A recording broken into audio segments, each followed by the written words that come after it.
interprétation. Oui.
Welcome.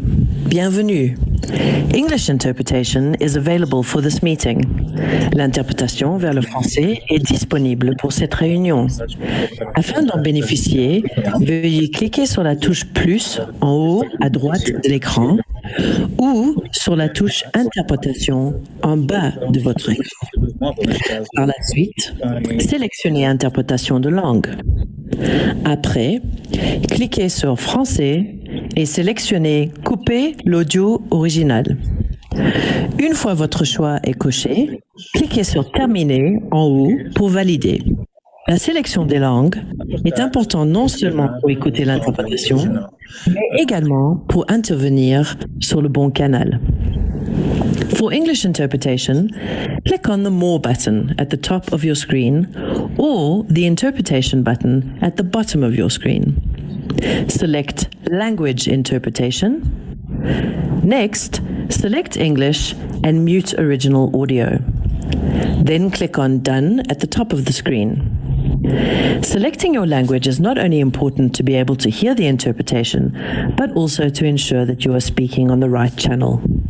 We wish you a good meeting. Bonne délibération.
Mr. Chairman Ahmed Tahir, good morning.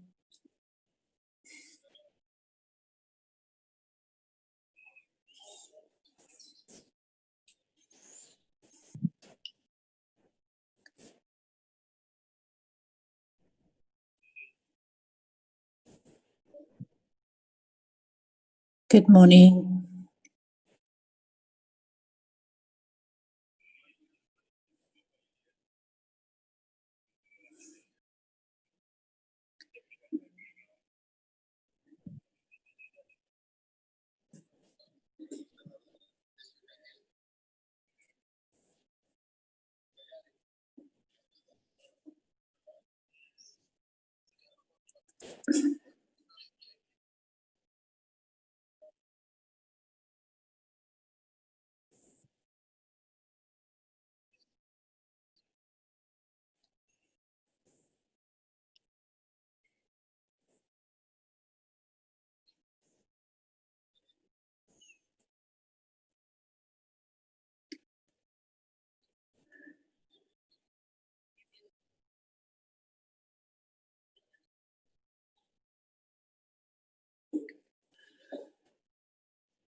Good morning. May I check if Honorable Chief Charamira is in?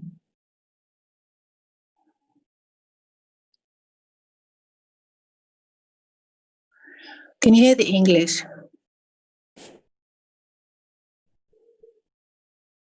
Apparently he's not there yet. Doctor, can you confirm that Honorable Chief is there? Connect. And he's told me he's connected, but I can't see the participants. If Jacob can let him in or something.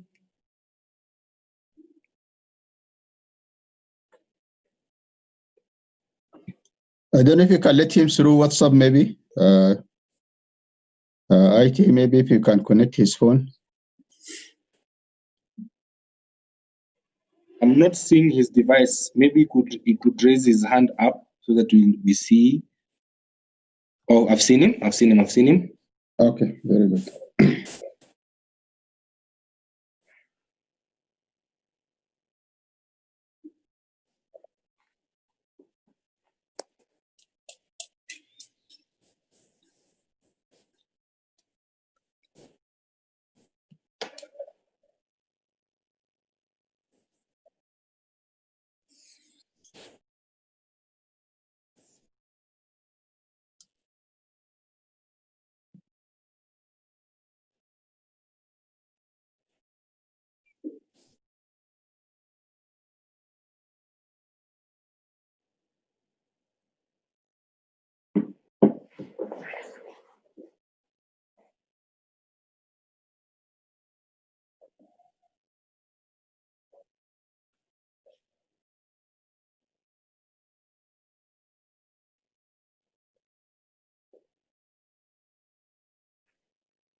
Yes, Sayyid Ahmed. Hello.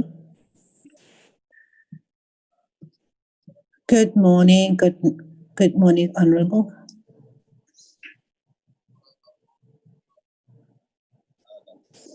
We're expecting Honorable Chief is trying to log in. Okay, and then we'll start the meeting, right? Yes. Let me introduce. Okay, I'm going to introduce the meeting and then you will facilitate the rest of the meeting. Okay. Jacob?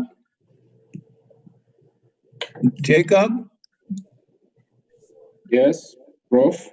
Yes, please assign Fernanda Jones as the Portuguese interpreter.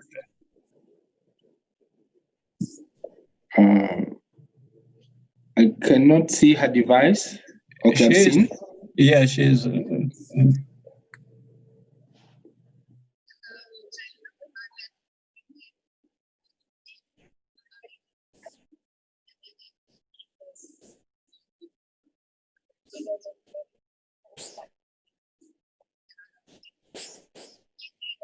It's fine. I found you. You're doing English to Portuguese?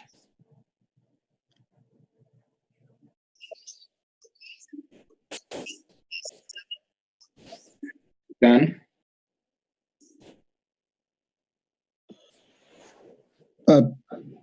Jacob, I can see Honorable Chief among the participants. Yes. So we can, then he's connected. Jacob. Yes, Prof. You assigned the wrong device of Fernanda. Look for the one that says micro. That's what she's using as micro.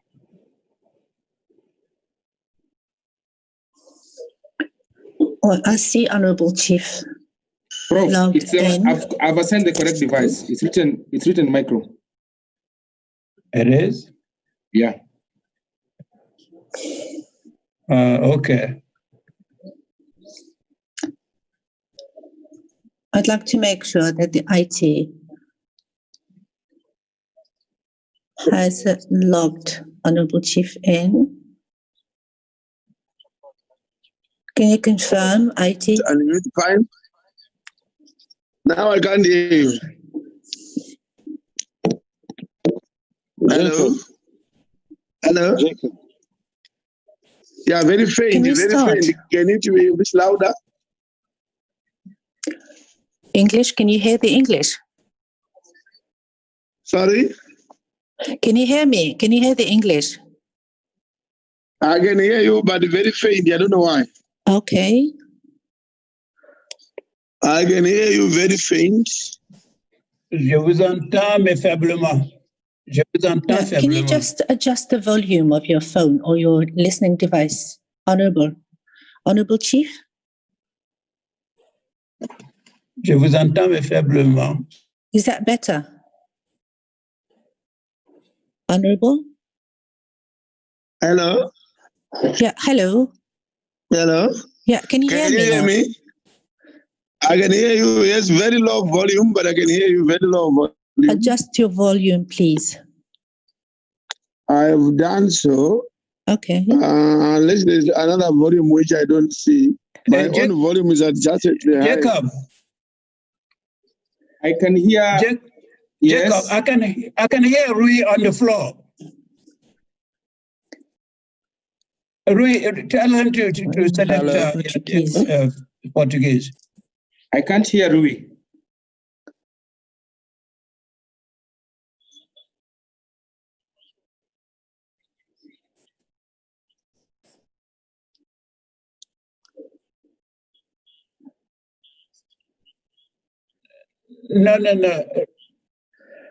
No, but we can hear you from the floor. Yeah, but there is interference, Rui. There is interference. I can hear you but I.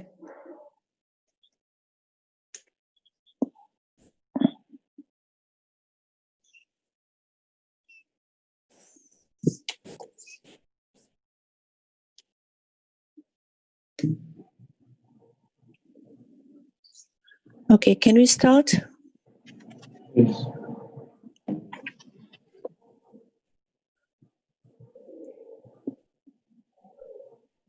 Mr. Gal, I think we should start now. Yes. Okay. Rui, we can hear you from on the floor. Where? Rui? Jacob. Rui, I can hear you. Jacob? Prof? Yeah, Rui is on the floor. Okay, there's nothing on my side. He's assigned correctly. Let me talk to him. Let me talk to him outside the meeting. Okay, maybe ask him to disconnect and reconnect. Yeah, let me talk to him outside the meeting. Let me talk to him. Okay, thank you. Okay. Well, Mr. Gali, you can go ahead.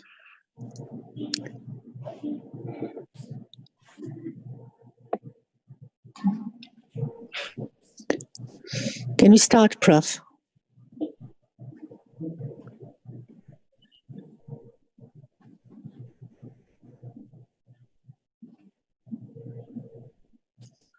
Thank you. Good morning. Let me recognize Honorable Chief, the acting President of the Pan-African Parliament. I'd like to convey to him my greetings and thank him for being here with us at this encounter this morning. Good morning, ladies and gentlemen, chairpersons of permanent committees. Good morning, honorable members. Good morning, interpreters, dear colleagues. Good morning to the experts we invited to address us on the themes of this morning. So this meeting is about the celebration of, on the 11th of July, of the Fight Against Corruption Day. But since it was the weekend, we decided to defer it to this morning to enable the participation of each and everyone after the weekend. So we decided, as I said, to have this meeting this morning to commemorate the day, the 11th of July, the day of the fight against corruption. So the program was circulated to the honorable members, and as indicated in the program, this meeting will be led by Honorable Ahmed Tahir, who will facilitate the meeting. Without further ado, let me give him the floor to read out the program, to present the program to us, and the working methods. I've also been told that interpreters would like to make sure that there is no sound or no noise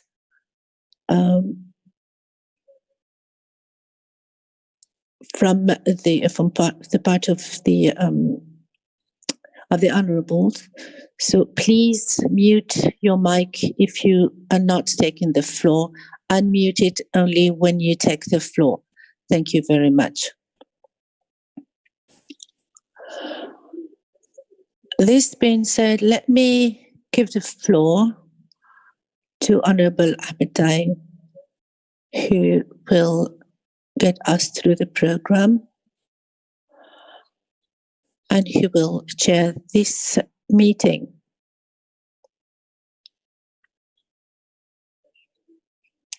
Honorable Tahir.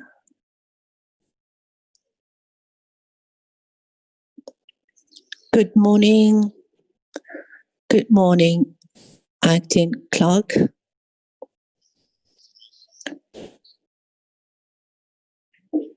Honorable Vice President of the Pan-African Parliament, Honorable Chief Terumbira, honorable members of the Pan-African Parliament, distinguished guests, good morning to all of you. Allow me, first of all, to say a word to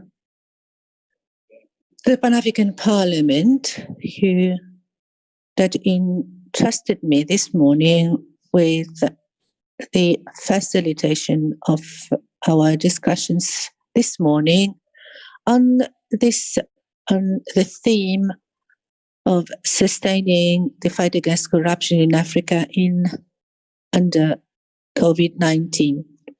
Let me get you through this program very quickly. We will have the opening remarks by Honorable Chief Terumbira, Vice President of PAP. Then we'll have a presentation on the forms of corruptions favored by COVID-19 and the need to concerted efforts in anti-corruption. This will be presented by Mr. Paul Banuba from Transparency International. The second theme is about the African Union Convention on the Prevention and the Fight Against Corruption and its impact on the fight against corruption. This theme will be presented by Honorable Stefako Sema. The third theme relates to the role of the MPs in the implementation of the African Union Convention on the Prevention and Fight Against Corruption during the COVID-19 pandemics, and this theme will be presented by Mr. John Jones from civil society from South Africa. Then we'll move on to another theme. It has to do with the use of evidence and the support of the control function of MPs in the fight against corruption during COVID-19. This theme will be presented by Mr. Ayudi, who is the representative of the Federal Republic of Nigeria. And then another theme relating to the role of justice in the fight against corruption in Africa that will be presented by Mr. Viril River. He is the co-founder and coordinator of the Justice and Equity platform. Then we will have discussions on all the themes, and we'll close our session with recommendations and closing remarks That will be made by Honorable Chief Charumbira. Without further ado, let's start our session, and I'm going to give the floor to Honorable Chief Charumbira to make his opening remarks. Thank you. Thank you. Thank you, Chair of this meeting. I need to make sure that, yes. Thank you, Chair of this meeting. And can I confirm that you can hear me loud and clear? Hello? Yes, Honorable, we can hear you. Am I being heard? Yes, sir. Thank you. Thank you. On behalf of Pan-African Parliament, which is popularly known as PAP, I wish to extend our most sincere gratitude to all the participants in this webinar this morning. And in expressing the gratitude to all the participants, I want to mention specifically that the chairpersons of committees are part of this meeting, and I salute you for allocating time whilst you are back home observing the corona protocols. But your commitment to Pan-African Parliament has made you create time for this meeting. So the chairpersons, we also have other honorable members of Parliament of PAP participating. I want to recognize and salute your participation. The staff members led by the acting clerk, Mr. Gali. We have a list of presenters that has been mentioned already from various organizations. Paul Banoba, welcomes, Fako Sima, Jenigan Gray Johnson, Ayodeji, Ngunyemi, Judge Vejori Vet, and others. I also want to recognize your presence in this meeting. This meeting takes place during a very challenging period when the COVID-19 virus is surging throughout the world. The number of infections and fatalities are rising. It has a devastating effect on our normal life. In the case of Africa, our already fragile economies have been adversely affected. Most of our key industries have been forced to reduce operations or to completely close shop. This has left most enterprises and governments without a consistent source of income to meet the demands of everyday life. Government's ability to serve citizens is stretched as they have limited resources to meet the ever-growing demands of the citizens who need both medical and humanitarian care. As a continent, we must continue to wage a spirited fight against the spread and transmission of COVID-19. We can only achieve that by adhering to, at all times, the health protocols. The devastation posed by the pandemic should not only be approached not only through a health, humanitarian, and socio-economic angle,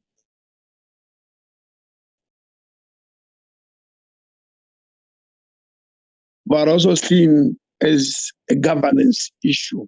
Some of our responses reigning in the scourge known as corruption in Africa. And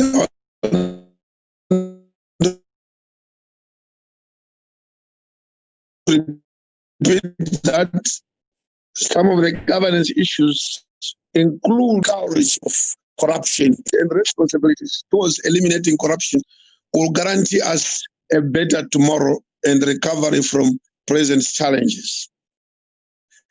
In 2018, the African African Union earmarked the 11th of July as African Corruption Day. It was unanimously agreed that we are supposed to reaffirm our commitment towards fighting corruption in Africa. Of anti-corruption. The Pan-African Parliament is committed to good governance, and as a member of the African Governance Architecture, AGA, the Pan-African Parliament commemorating the African Anti-Corruption Day in line with however the PAP decided to convene its commemoration of Africa's Anti-Corruption Day today on the 13th of July 2020 as opposed to the 11th of July 2020.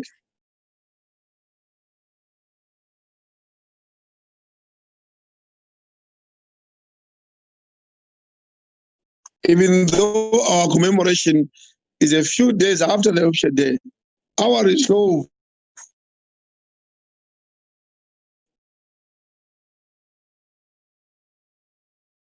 and commit solid and unmoved, vicious, this matter to good governance, sustainable. The effects of corruption have undermined the ability of many African states to develop and thrive.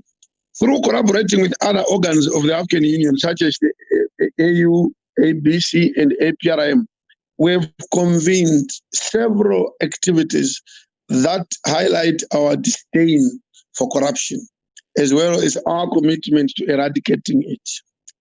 Most of you will recall that we have as PAP plenary resolutions that bind us to place the AUABC and the APRM report in the agenda of our annual sessions. For the past years, this has been accomplished successfully. We've always had corruption on our agenda. We have not only listened and debated, but contributed to the strengthening of these institutions through our plenary recommendations.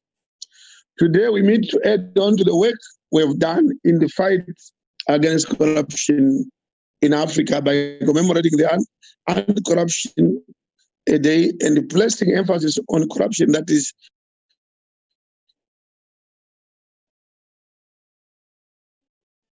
unique to our present era. With similar situations that require emergency response, has created in a familiar way of doing transactions as governments that are compelled to forego some of the regulatory mechanisms in order to respond to the challenge.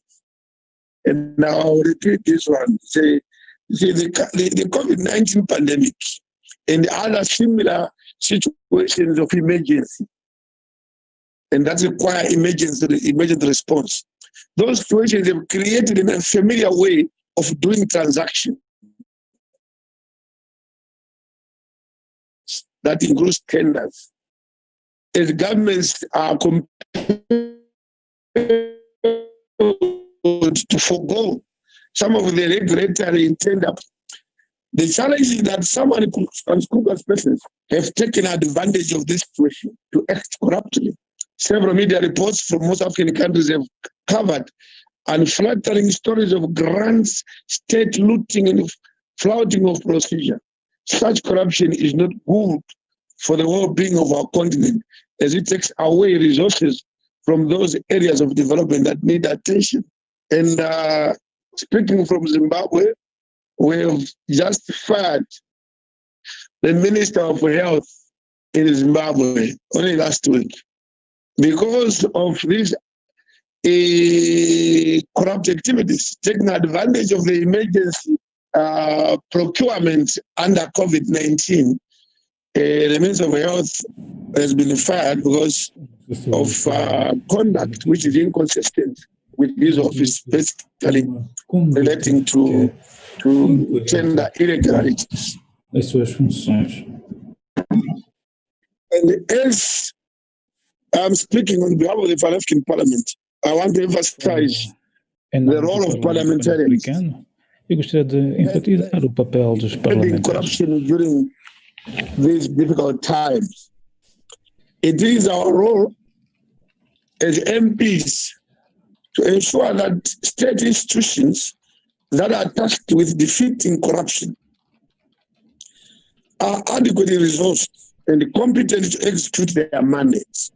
We can accomplish this by developing norms and standards for institutions of democracy and governance through oversight, legislation, and representation of the people's views. And of course, sharing best practices, where we emphasize the need for the judiciary to be independent, the judiciary also to make sure that they fast track cases of corruption. This issue of going through long investigation, long prosecutions, which take years and years, and in the end, we don't even see results. It is one area that the Pan-African Parliament needs to continue to legislate on and even oversight on. And also the issue of what we now refer to as the catch and the release. When a person is accused of corruption, usually a big fish, just to cover up, the person will be detained for 1 day, released, and then you say there are investigations, and the investigations will last forever. So you catch, release, and then ignore. People then will then forget about those cases because other issues come on board and you forget about the previous one.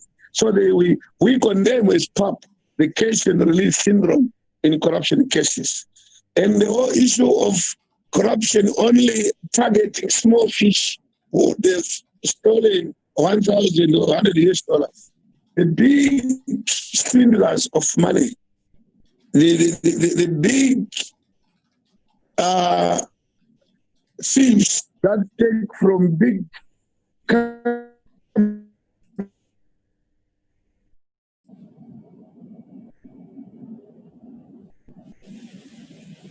outlays in billions of US dollars, who are never crosses around, and the parliament that represents the continent, and we will continue on the measures and mechanisms to ensure that people don't escape because they are in high office. We acknowledge that this fight can only be productive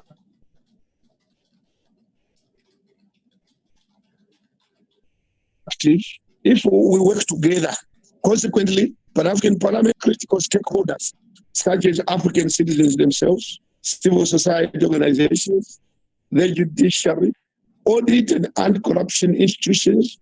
To this webinar, we ensure effective detection, tracking, reporting, through to prosecution of crimes of corruption.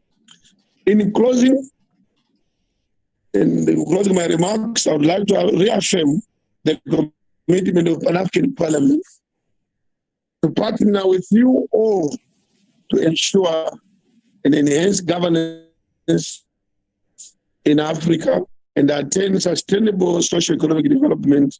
Thank you for your attention, and I look forward to very incisive, effective, result-oriented deliberations. I thank you.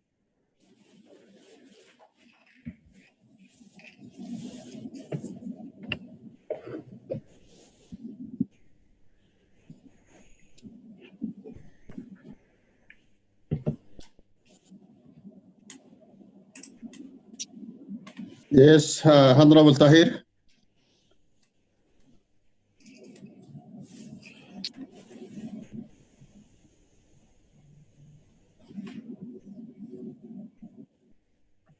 Thank you very much to our Honorable Chief Chirimbura, the Vice President of the Pan-African Parliament, who has described the context of this webinar, and he has reinforced the fact that this meeting is taking place within the context of the African Union theme of the fight against corruption and the Anti-Corruption Day that took place this weekend. And it is in the context of this theme of fighting against corruption that the Pan-African Parliament has taken various steps and has invited members of governments and civil society to work hand in hand to fight against corruption in Africa. Now, I would like to give the floor to our next speaker, Mr. Paul Banoba. And he is going to be speaking to us about the corruption avenues presented by COVID-19 and the need for concerted efforts in curbing corruption. Mr. Paul Banoba, I hereby give you the floor. Mr. Paul Banoba is from Transparency International. And before you go ahead, Mr. Banoba, I would just like to remind you that you have 15 minutes for your speech. Thank you very much. Please go ahead. Thank you so much, the Honorable Ahmed Tahir. And thank you so much, a number of the remarks that I will actually be speaking to. I thank you so much. The President, the Honorable Chief Charumbira, has already touched upon a number of these in the context, the Honorable Members of Parliament, and invited guests, ladies and gentlemen. Thank you so much, particularly, Honorable Charumbira. You've laid out that we are speaking in the context of a framework that comes all the way from 2017, when the African Union, with a lot of wisdom and foresight, earmarked both the Africa Anti-Corruption Year 2018, but also specifically put together this day, which allows us to come together to reflect on the pertaining circumstances around corruption, what we can look back to and learn, but also what we can look forward to and do better. And in that context, it is quite opt that at this point we are looking at the COVID-19 situation and what it presents with us.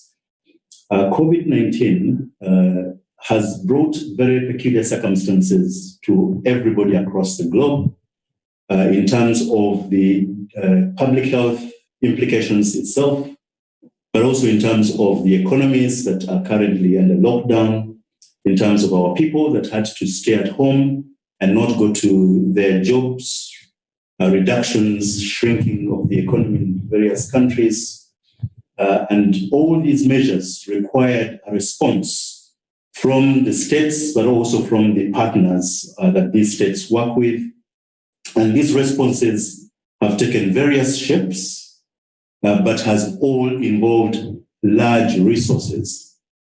There are mainly 4 areas that I want to speak to, and I will try to contain myself within just about 10 minutes.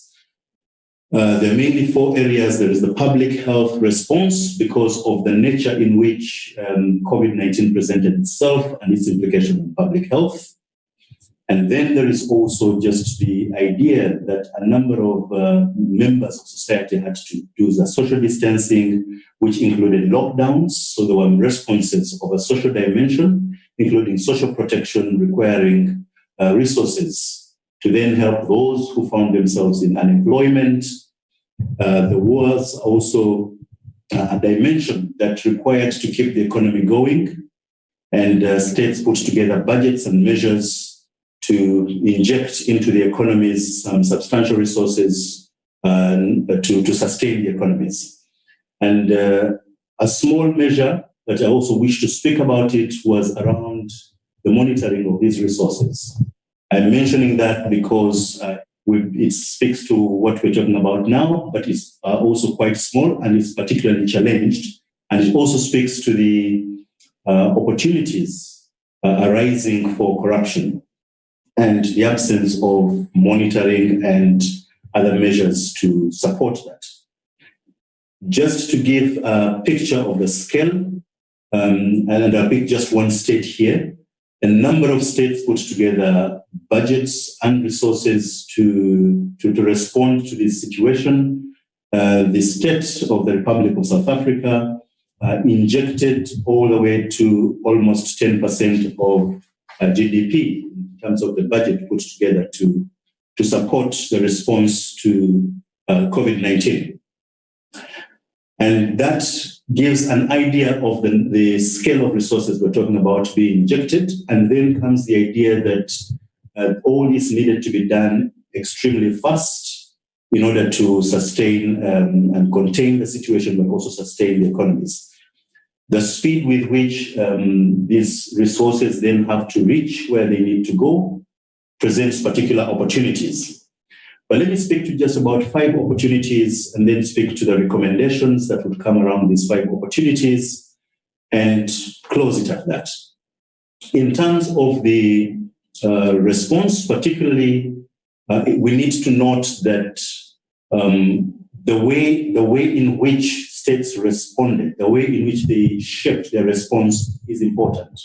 In a few of our states, there was a declaration of a state of emergency, which then had to go via our parliaments in these states and then put in place the necessary measures that follow that requirement. In some of our states, this was seen as a public health response and therefore went under the framework of the public health laws of these countries. But in all respects, there was a part of the response that is particularly public health. We are speaking now of why we should see this broader, including governance, but there was particularly a public health response. Why am I emphasizing this? Because our public health infrastructure in Africa has particularly faced some challenges that we all know about. In the last 15 years, we've had a number of our states report problems and challenges within the public health infrastructure, ranging from the what we know as the Global Fund to fight HIV/AIDS, tuberculosis, and malaria, and the infrastructure that was in place within the Global Fund and the resources that were lost. But not only that, we have also seen from the Ebola response that has challenged us in the last decade, and some of the reports that came afterwards, after the Ebola response. And there have been a few other challenges with resources that have been injected into the public health infrastructure. So we do have challenges in the public health sector, and we do need to take particular attention to the fact that the resources that go into this sector find already existing challenges and therefore have particular predisposition to corruption and mismanagement. In terms of the public health side, it is good that we have some lessons, particularly in Africa. We find in parts of Africa, we find lessons from the from the Ebola episodes that we had. And but just to speak a little bit about that, to point to scale, you may recall that about 2 years ago, the audit that was done around the resources that went into responding to Ebola uncovered, at least from the International Federation of the Red Cross and Red Crescent Societies, that about $6 million of the response that they put into the second wave of Ebola were lost to corruption. And that is particularly big. In Sierra Leone in particular, you'll also recall that the state audit itself uncovered that resources, 30% of resources responding in about 6 months could not be accounted for. So that paints the picture of where we must pay attention to with regards to resources that are going particularly into the public health sector, and why this is already finds a challenge. But let me speak to some 4 other risks beyond the fact that we're dealing with a particularly already challenged sector. We have had the situation that in some cases there was no infrastructure and there was little preparedness for the response, therefore requiring that in order to meet the demands presented by COVID, new structures were put in place. And some of these are structures that do not have the experience or the benefit of the capacity to address or to disperse the kinds of resources that are coming this way. And some of the what would look like makeshift agencies make particularly accountability challenging. And with regard to the idea that some of this was an emergency, some did not particularly set up accountability mechanisms to deal with what they were addressing.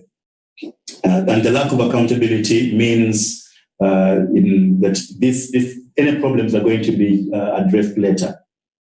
There has been a pushback by a number of state agencies to say, listen, we do not deal with accountability now. We have an audit institution, we have parliament, we will look at this later.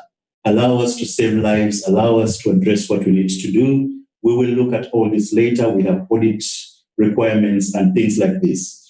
But just to mention that audits usually tell us about the problem later. And at this point, we have the responsibility to learn the lessons from previous audits and then put in place the mechanisms that are required. And in places where states of emergency were declared, it then becomes a question of what kind of regulations, what kind of rules and regulations apply in a state of emergency, with detailed things like procurement, what kind of procurement is done in state of emergency, what is the role of parliament, what is the role of various actors. And I'm pleased that we'll be dealing with particularly the role of parliament in the next few sessions. And speaking a bit more to some other risks, that let me speak to a study. It's a bit dated now, but it's the most recent study that we have, that with resources that have to be disbursed quickly and with frameworks that are not clear and are not exactly in place before the state of emergency or the state that we're dealing with, there is a challenge with regard to how the beneficiaries of these resources are targeted.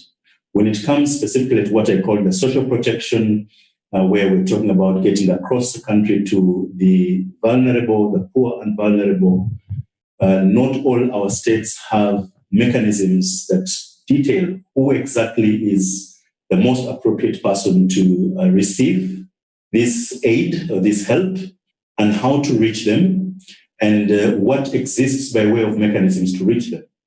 Let me speak to some recommendations. In a number of our states, we have some good practices that have been seen. And also to mention that by May, just last month, 176 countries across the globe had put mechanisms of social protection to respond to as part of economic stimulus packages. And these economic stimulus packages are a large chunk of what is currently the budgets for the response.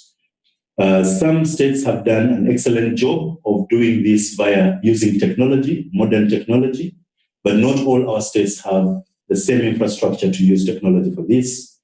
And we still have the entire range that in some cases we have the traditional distribution of food aid packages going to home, all the way to those states like Kenya, Egypt that had electronic measures to use. Let's say in Kenya, it is the mobile money cash transfers. But in there comes the challenges of targeting and the challenges of the platforms that are used, and all that presents particular opportunities, but we can get into some details during the discussion. With regards to the study that I had mentioned, when it comes to supporting enterprises to recover or to continue their sustainability during this crisis, the targeting could be political. We have to remember that our election cycles continue. Because we're speaking in a forum of parliament, let me emphasize that our election cycles continue. And in some of our of our countries, we've had elections actually fully continue minus any restrictions. But we also have elections coming up. And this particularly poses a challenge that parliaments should look at with regard to do any of the resources that we now have, and they're very large and they're being dispersed very fast, do any of them have avenues to trickle into political dispensations of trying to get to retain seats and to fund election campaigns? The study that I mentioned in 35 countries found that in terms of targeting the recipients of stimulus packages, 11.3% of the firms that were recipients of these packages were politically connected to the state, versus only 4% of firms that were not connected. And this study was looking at the link between political connection and bailout schemes. So that is also another avenue, and it's not an insignificant one. It's another avenue where resources could go into particular targeted areas. And for this particular study, it was even more likely when the state-led assistance was in partnership with resources coming in from the IMF and World Bank.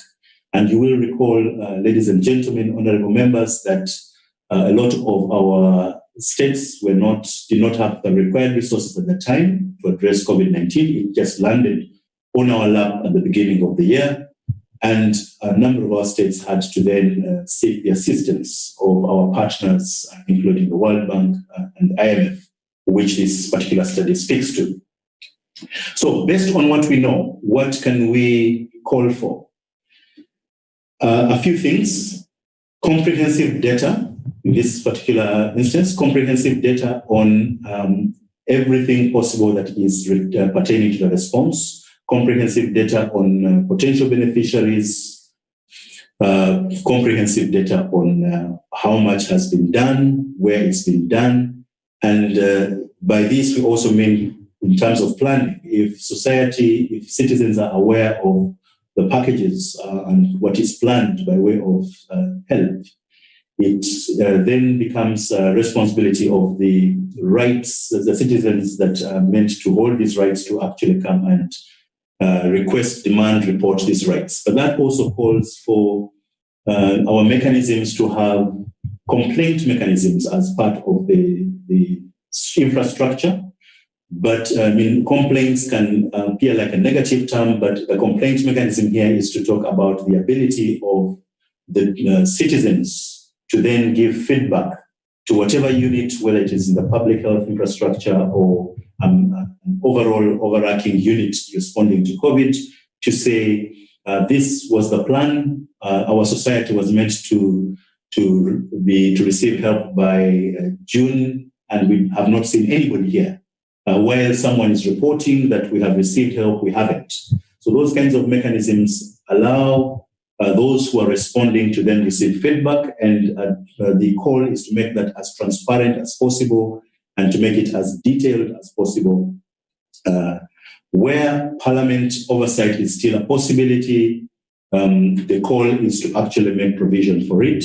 Our parliaments are also challenged that they are affected by the social distancing and the lockdown requirements, and some of our parliaments do not have the capacity to then have the call for dispensing of distancing. But the call is to try and make as much as possible parliamentary oversight a part of the entire response and not do away with it, because that would be particularly challenging. So in terms of further recommendations, just two more, then I'll close. We would have called for risk assessment, whatever it is that there is a unit or someone entrusted with the responsibility to make plans and request help. So agreed with the partners, there would be some risk assessment, and there are already a number of tools that do these kinds of risk assessment. We would call for any partnership agreement to have public finance management standards as part of these agreements and to as much detail as possible. We would call for transparency. I would call for the units doing this work to systematically produce and make public information on their design, the objectives, beneficiaries, the budgets, the delivery mechanisms, everything possible, as detailed and as complete and updated wherever possible. We would call for the codes of conduct to be part of the requirements of especially new units that have not been in the business of addressing these responses and are particularly put together for just this particular COVID situation. In terms of procurement, we would call for procurement guidelines that are already in place to the extent possible be utilized, but where not possible and where government activates emergency procurement rules as part of the COVID-19 response, would call for allowing for regular rules, allowing for these new guidelines to be drawn up in a coherent way that can be implemented across all implementing bodies, but also with the transparency measures that I mentioned before. Here, allow me to mention that partners that have received the support of the IMF have a call, and this is a very welcome call within the IMF partnerships to have that where there's emergency procurement and it deviates from the regular rules, it should be published with what they have called granular information, including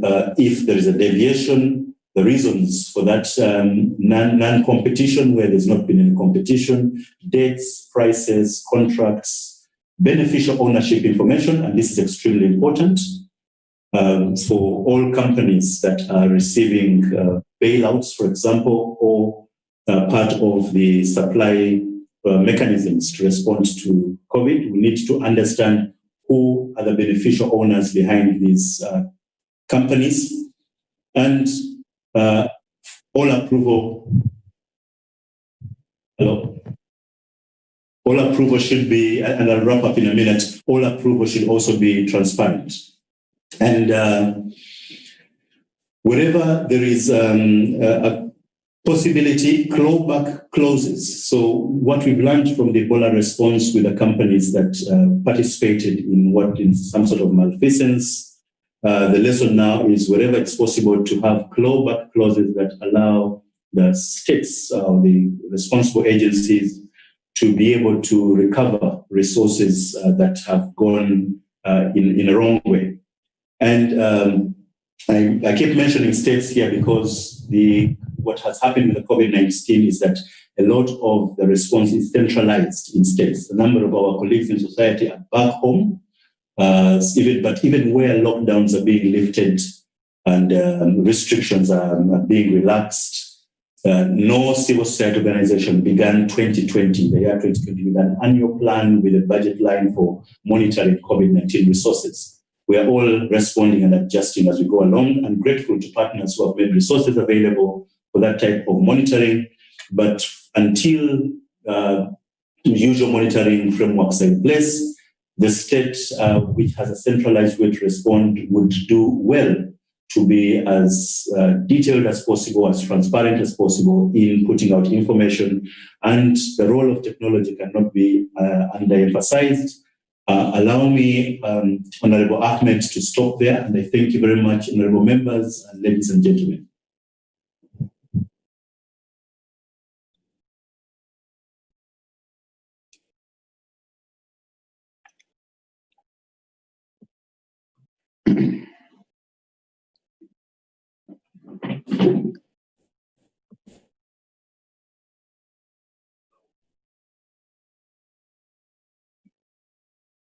Yes, Honorable Tahir. Honorable Ahmed Tahir, back to you. Thank you very much.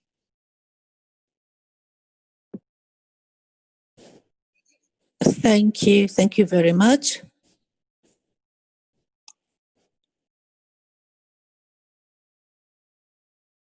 Sorry, I can't hear the speaker.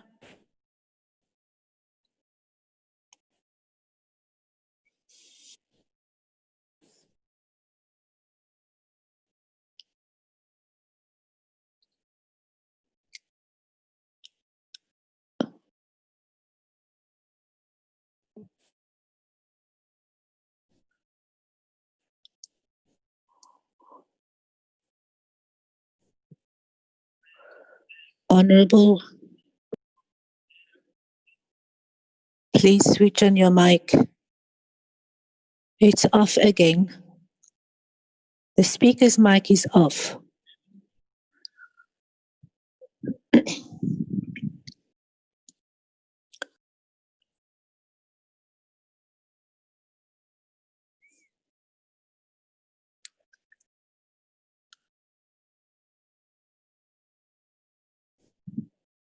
Please, Honorable, I'd like to say that questions are being asked directly on the platform. May I ask the participants to be patient, and because we'll having a discussion after all the presentations. Thank you. Let's move on with the program and then we'll have the discussion, questions and answers at the end of the session. Can you hear me? Says the speaker. So let's continue with our program. The second presentation now. It has to do with the African Union Convention on the Prevention and the Fight Against Corruption.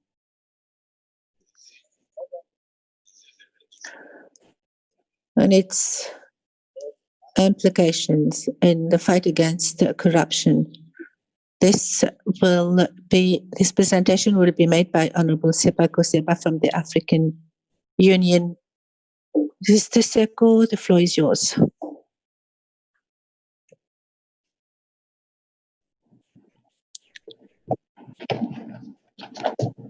Oh, thank you very much, and good day to all participants and all protocol observed.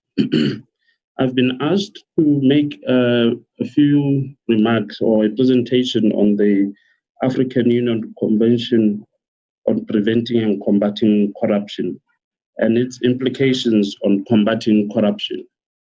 In doing so, I'll be very quick in sharing with you the structure of the board, the convention, and later what the board does in the fight against corruption in Africa. First of all, I would like to start with the establishment of the board. The African Union Advisory Board on Corruption is an autonomous organ established within the African Union in terms of the Article 22 of the African Union Convention on Preventing and Combating Corruption. The convention was adopted by member states of the African Union at the second ordinary session of the Assembly of the Union held in Maputo, Mozambique on the 11th July 2003. That is why we celebrate this day because it was on the 11th July 2003. The convention entered into force on the 5th August 2006, 30 days after the deposit of the 15th instrument of ratification. To date, 44 countries have ratified the convention and are state parties to it. What are the objectives of this convention? First is to promote and strengthen the development in Africa of mechanisms required to prevent, detect, punish, and eradicate corruption and related offenses in the public and private sectors. The second one is to promote, facilitate, regulate cooperation among the state parties to ensure the effectiveness of measures and actions to prevent, detect, punish, and eradicate corruption in Africa. It also, one of the objectives is to coordinate and harmonize policies and legislation between state parties to end corruption.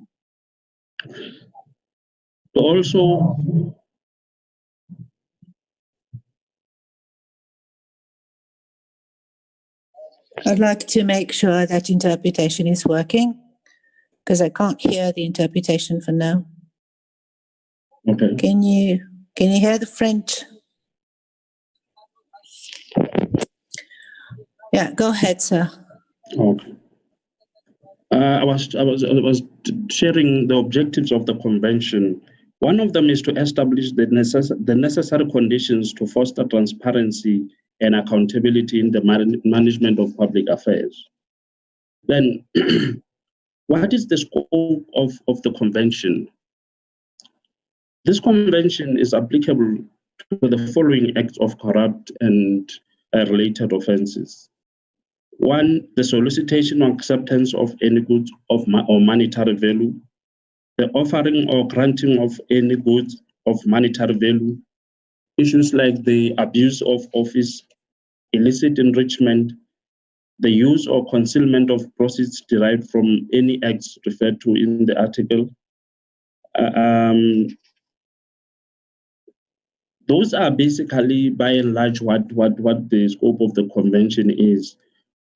Now, what is expected of member states in the implementation of this convention and the fight against corruption?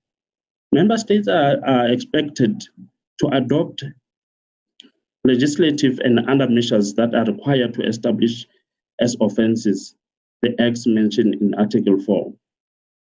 Member states are also expected to strengthen national control measures to ensure that the setting up and operations of foreign companies in the territory of a state party shall be subject to respect of national legislation in force.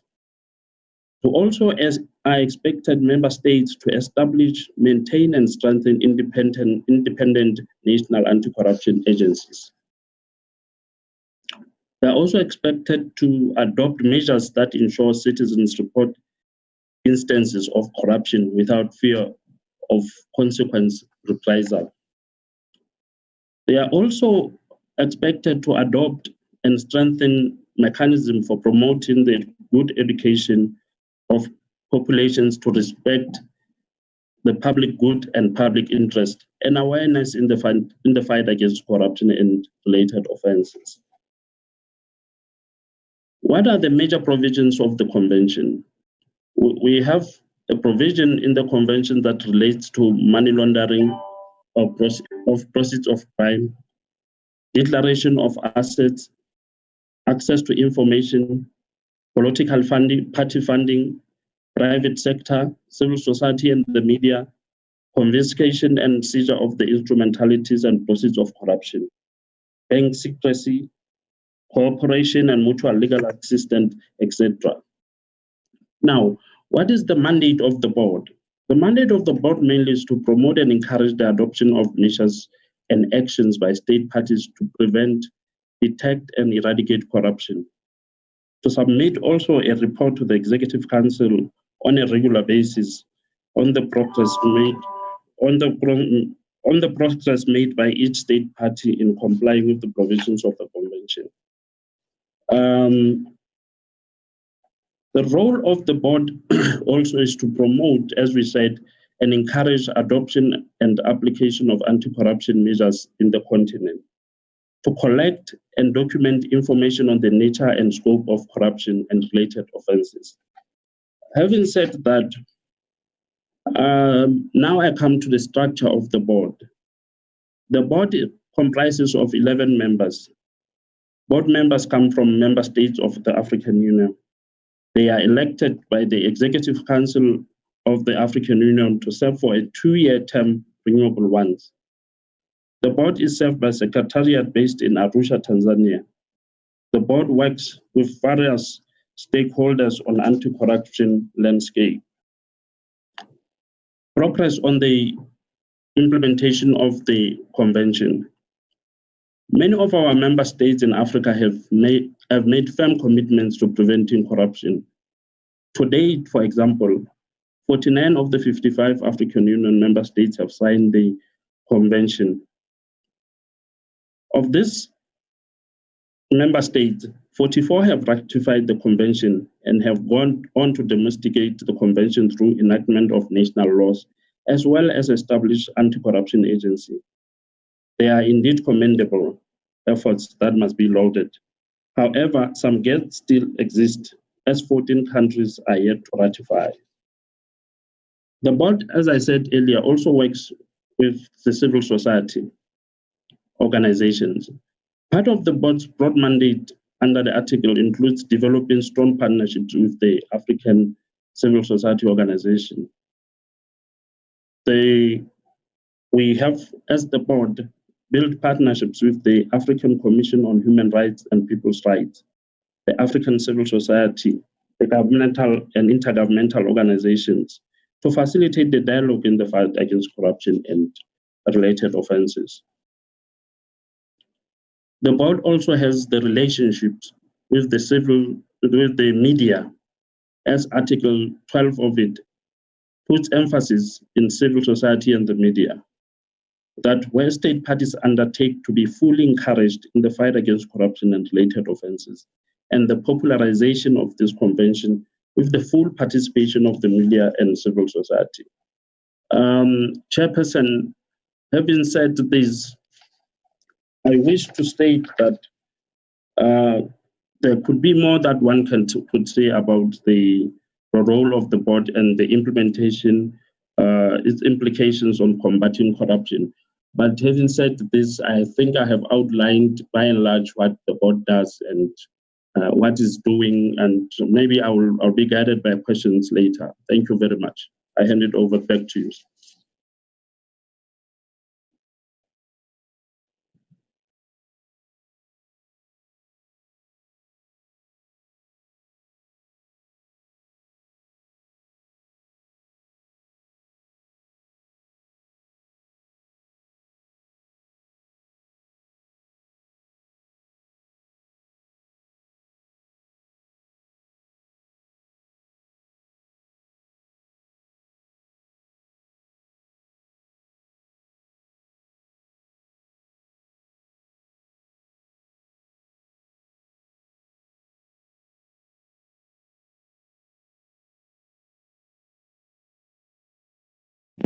Hello, can you hear me?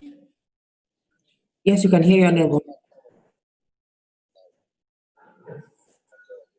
I was saying I'd like to thank very much the presenter, Mr. Sefagosema, who talked to us about the African Union Convention on the prevention and fight against corruption. Let's move on to the third theme. It is an interesting one as well. It is about the role of MPs in the implementation of the African Union Convention on the prevention and the fight against corruption at the time of COVID-19 pandemic. This theme will be presented by Mr. Jagan Johnson from the civil society, an initiative from South Africa. Mr. Johnson, you have the floor. Thank you very much. I hope you can hear me. Can you indicate if you can hear me? Okay, perfect. Thank you very much, Chairperson. Acting President of the Pan-African Parliament, the AU-ABC Board Representative, Auditor General of Nigeria, Chairperson of the Rules Committee, Honorable PAP MPs present in this webinar, colleagues, good afternoon, I should say, and good morning, wherever you are.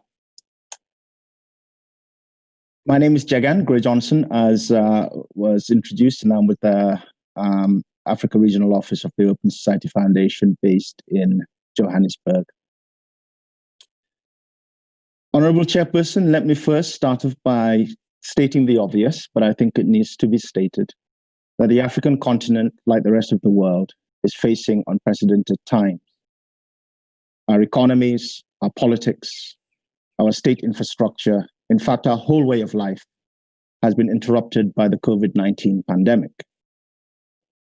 The COVID-19 pandemic has, for more than 90 days now, impacted the African continent in many ways that will be felt for years to come. The number of cases registered has now reached 578,734 cases, 12,996 deaths, and 287,563 recoveries on the African continent. So by the time of this webinar being over, the figures would have gone up, and we are unsure how exponential the contagion effect will be. As a result, we have seen many AU member states respond to curbing the spread with the aim of flattening the curve by introducing state of public emergencies, the cornerstone of which has been a focus on rearranging our national budgets to meet the financial demand for responding to the pandemic. There are now some AU member states that are buckling under the strain of the pandemic, where aside from deploying robust and effective response plans, there are other underlying issues of capacity and leadership that has been an obstacle to effective responses. In late April, I had written an article in the Africa Report titled Coronavirus Despotism Disguised by the Pandemic. In that article, I had argued that 2020 brings opportunities for leaders to style themselves as benevolent dictators. Reforms will be stalled where they are needed most. Elections, the litmus test for multi-party democracy, will be postponed, even cancelled, or where they do happen, will be poorly administered. Leaders, both popular and loathed, may continue to rule without a mandate. They will carry a big stick wrapped in regulations curtailing freedoms, contraction of civic space, bans on movement and assembly, and even on free speech.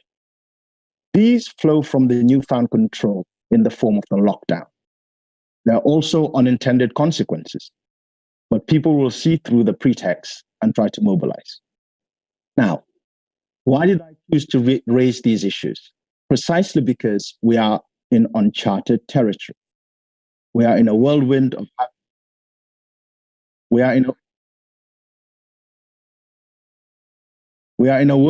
having to deal and manage political decisions under the pretext of coping with a health pandemic where leadership is key. And that leadership cannot and should not only be placed firmly on the shoulders of executive power. In fact, it should be vested on the shoulders of parliamentarians precisely because you derive your authority directly from the citizenry, your constituents, and granted that parliamentarians are struggling to meet the ever-growing expectations of citizens. These expectations are now higher than ever before as we grapple with coping with COVID-19. Mr. Chairperson, there's no doubt that there's been a massive effort to re-engage with the lending institutions to defer debt payments whilst making a case for an emergency economic stimulus of $100 billion to support the health response, strengthen social safety nets for the most vulnerable, ensuring nutritional outlets for out-of-school children, and to protect over 30 million jobs throughout the continent. The AU leadership has also asked the IMF to create $500 billion special drawing rights. Multilateral banks have found up to $240 billion to offer 100 developing countries in the next 15 months, according to David Malpass, the World Bank president. The International Monetary Fund has also set aside $50 billion. Another $20 billion in debt service payments due from low-income countries have been postponed by the G20 and some commercial lenders. The IMF has also put about $500 million available as grants in special fund to help countries that can't make repayments on existing loans. Now, since January, DEVEX has tracked over 96 specific assistance actions, non-reimbursable, worth $2.1 billion and 35 loans and other sovereign and no sovereign operations worth $22 billion in West and Central Africa alone. AU member states have also committed significant resources to fund their emergency plans.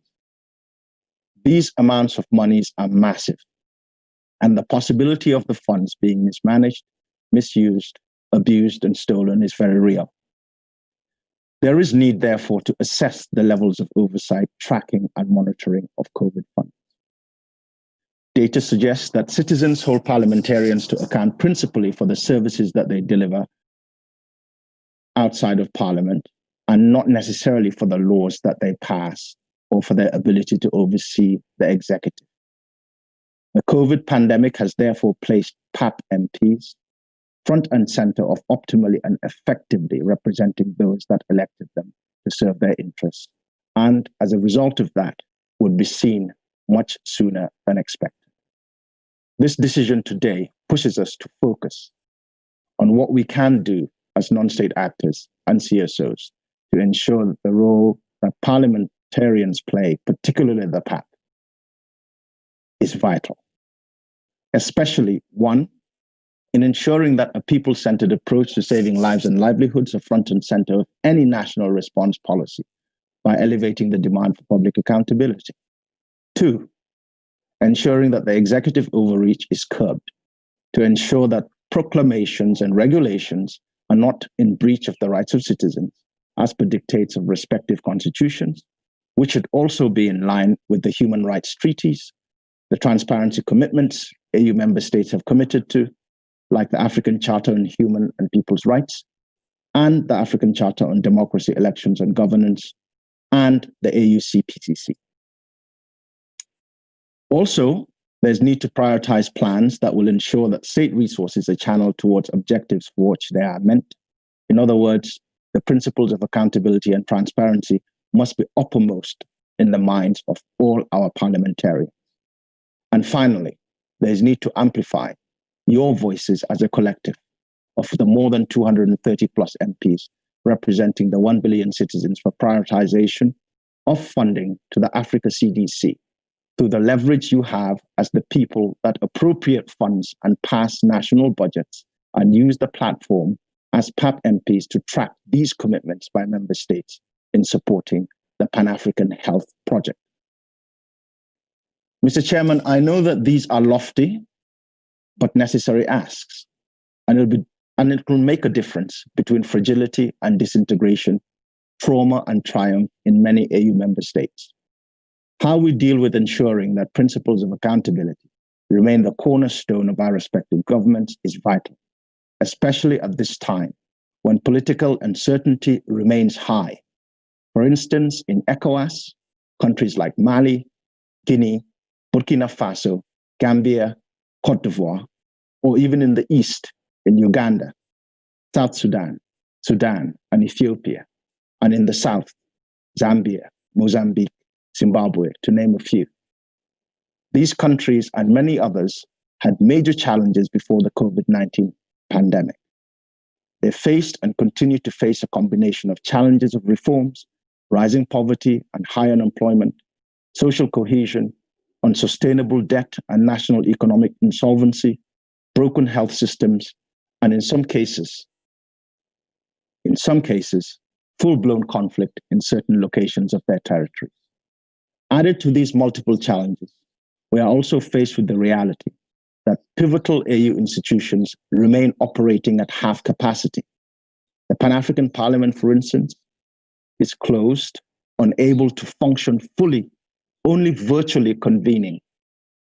And if those convenings happen, it has led to delaying of your work for the betterment of the African citizen. But these challenges, although daunting, should not deter us. And whilst we cannot tackle every challenge at once, because we cannot simply let these challenges stall us.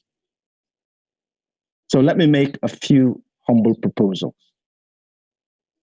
I believe that PAP must leverage its mandate and bring in other AU institutions like the AU-ABC.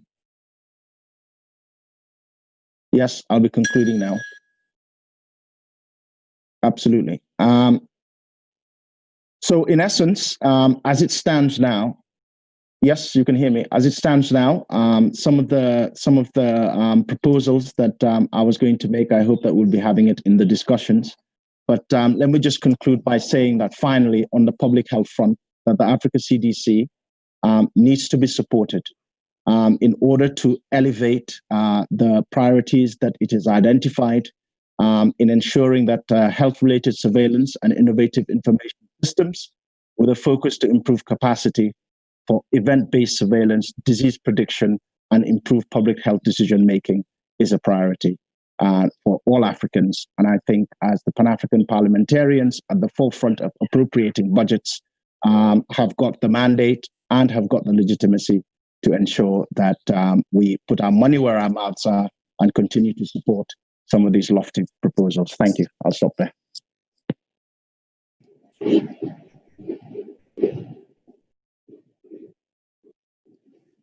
Thank you very much indeed, Mr. Johnson.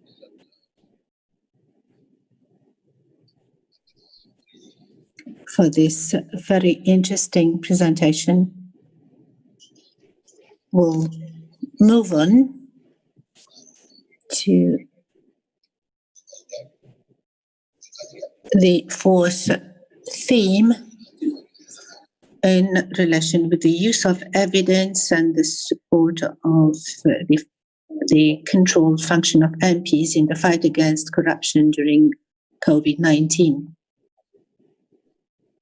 This will be presented by Mr. Ayudeji, who's the representative from the Federal Republic of Nigeria. Mr. Ayudeji, the floor is yours. Thank you very much. Thank you very much to the organizers. And let me start by extending the ages' apologies for not being able to make it. I'll be representing them. I have a few key points set out on a slide. With your permission, I'll share the slide now and pick it from the top.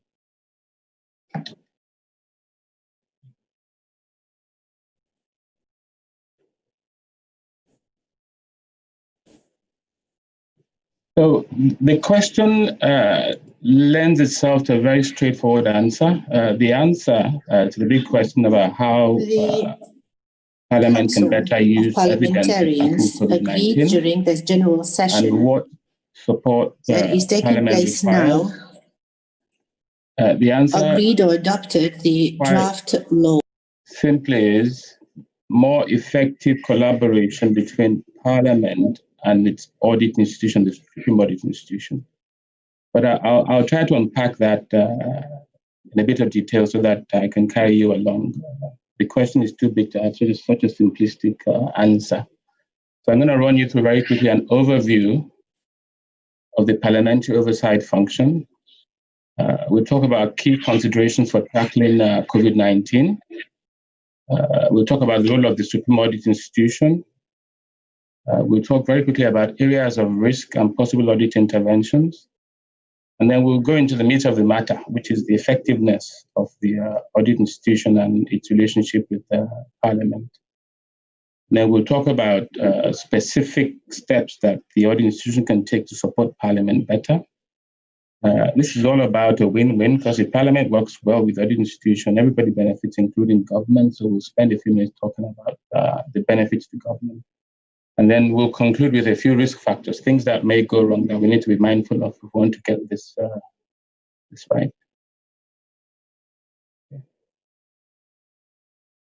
So let's talk about the parliamentary oversight function very quickly. There's a whole range of different arrangement structures of PACs across Africa, but there are a few points here that I think generally all PACs are usually able to achieve. Normally, they're able to examine financial performance as well as what they call the 3 E's: economic effectiveness and efficiency of government programs and policies. Basically, answer the question about value for money. This is extremely important in the context of COVID-19, because when emergencies and pandemics, emergencies, disasters, and all that occur, the first thing that goes out of the rule book is the controls, if you will, around economic effectiveness and efficiency of government expenditure. People tend to worry less about value for money and focus more on how to save lives and take immediate action. Most PACs are able to examine, if not all of them, able to examine the accounts of the nation and reports of the Auditor General for the nation. They usually have power to conduct investigations and receive all documents necessary that they need to adequately perform their oversight functions. They are able, and many do invite government officials to attend hearings and answer questions from committee members. They tend to publish their findings and conclusions and recommendations and report back to Parliament. And they're also able to conduct oversight visits, physical inspections as and when needed, and also instruct deeper research into key subjects. So this gives you a feel for what PAC on behalf of Parliament is meant to be able to achieve as the committee that handles all matters to do with public expenditure on behalf of the Parliament. But what are the sorts of questions that should be on their minds? What are the considerations that will be running through minds of parliamentarians when we talk about tackling COVID-19?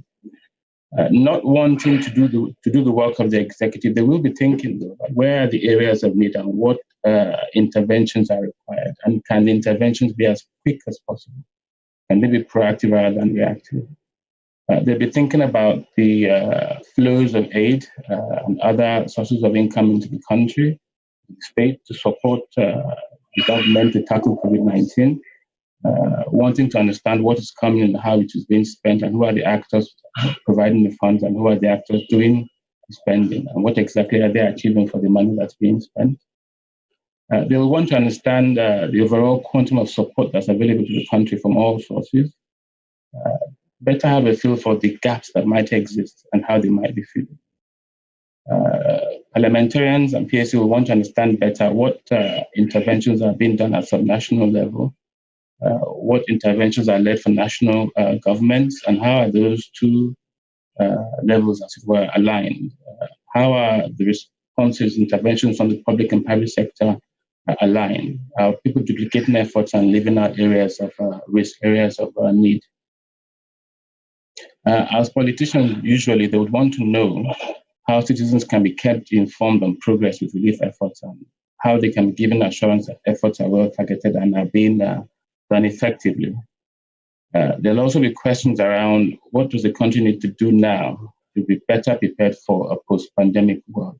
For example, the wider economy, commerce, industry, and travel.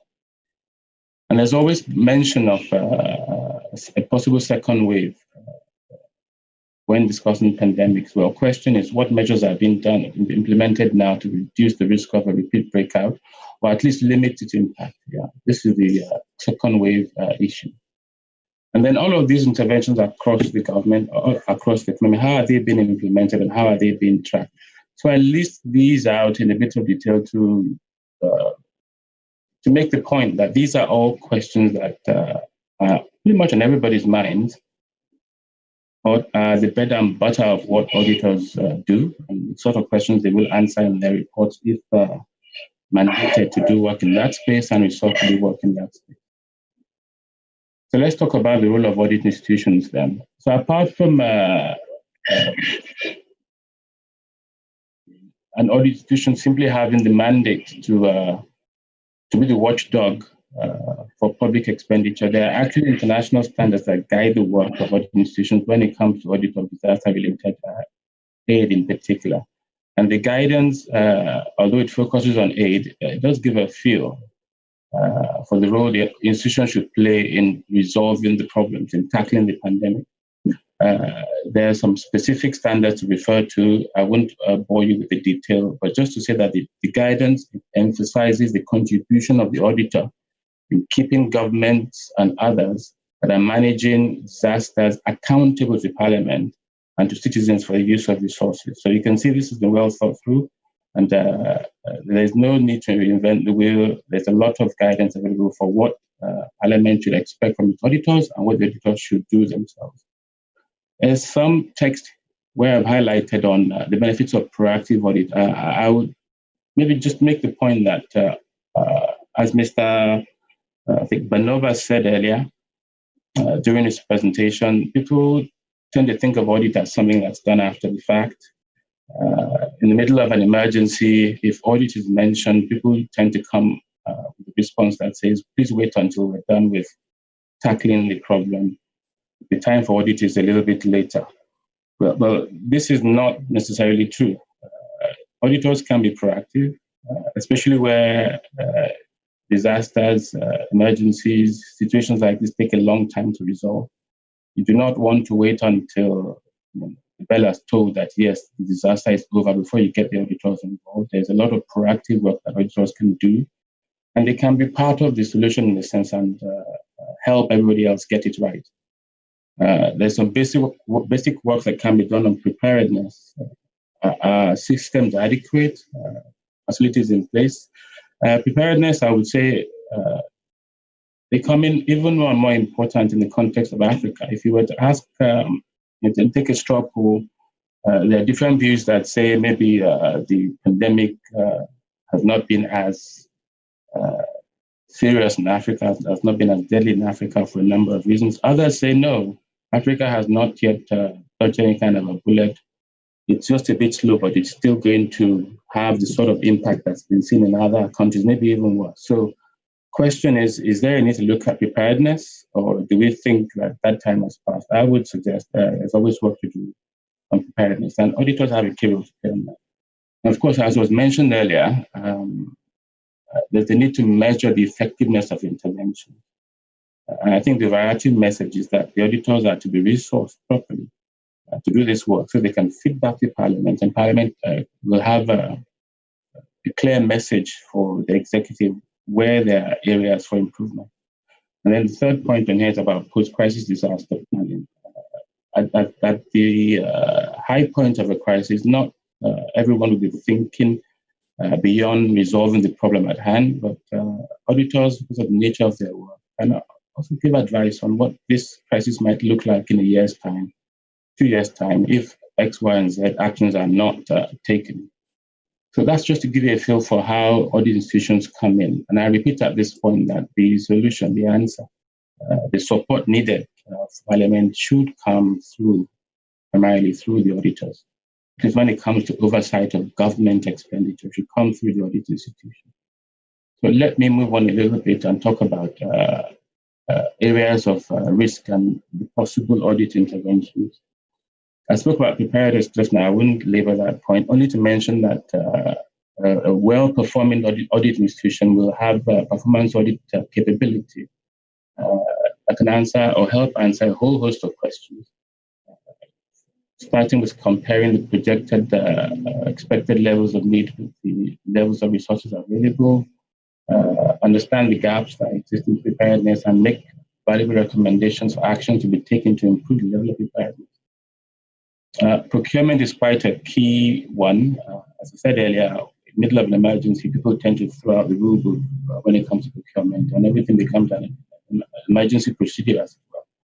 Well, to the extent that auditors are involved and was working in lockstep with the procurement function, there's a good chance that the levels of risks around fraud, theft, loss, waste of resources, poor economy, and delay will be to some extent managed. People will know that the auditors are not waiting for the entire exercise to be over, then to come in and do a post-mortem. They're actually trying to keep an eye on activities as they occur.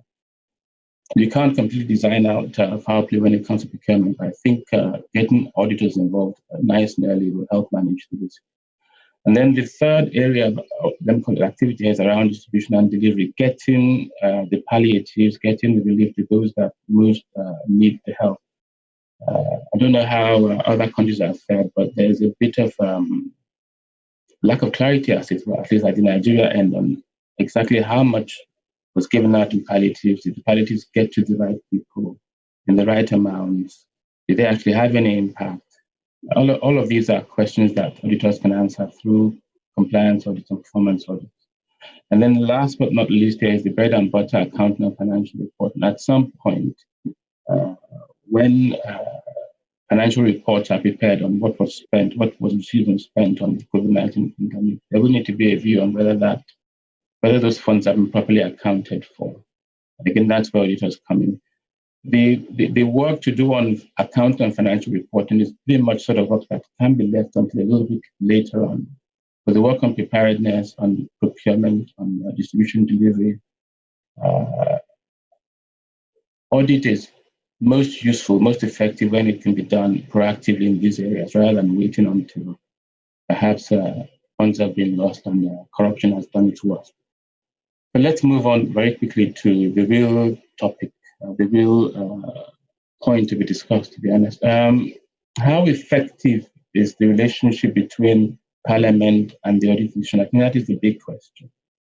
Because unless there's a well-managed relationship, you might find that both institutions are not working in lockstep, and their intentions, their approaches, their proposed solutions might be divergent, and that does not help. So first question is there a vibrant relationship, vibrant partnership? Do both sides respect one another? Do they treat each other's input with respect? And do they value the contribution that one side brings to the other? This partnership, is it institutionalized, or is it based on the best efforts of individuals that may not be available or around forever? Is the partnership effective? And there are many measures of success. How many reports from the Auditor General are published each year and taken up by Parliament through PAC in public hearings? To what extent are financial and non-financial impacts being recorded and tracked? Is there growth in financial impacts, for example? Are auditors achieving more and more savings? Is there any clear structure in place to follow up on recommendations all the way from the auditee through the audit office, all the way up to the Parliament through Public Accounts Committee? Or are recommendations just simply made and then ignored thereafter? So there are ways to measure the effectiveness of this relationship. Now, I label that a little bit because the time to get the relationship right, the best time to get the relationship right is before a pandemic has happened. Yeah. But in the context of where we are now, the second best time is to do it immediately. The last point on here is how agile, how responsive is that relationship? Can it react effectively to emerging issues? In this context, the COVID-19 pandemic. Honourable Member, I'm afraid we're running out of time. Okay, so I'll just wrap this up. May I please ask for you to finish up your presentation? Thank you. I'll wrap this up. Understanding. Thank you. So let me quickly say a bit about support to parliamentarians. The work done by the Audit Institution helps make Public Accounts Committee and Parliament more effective.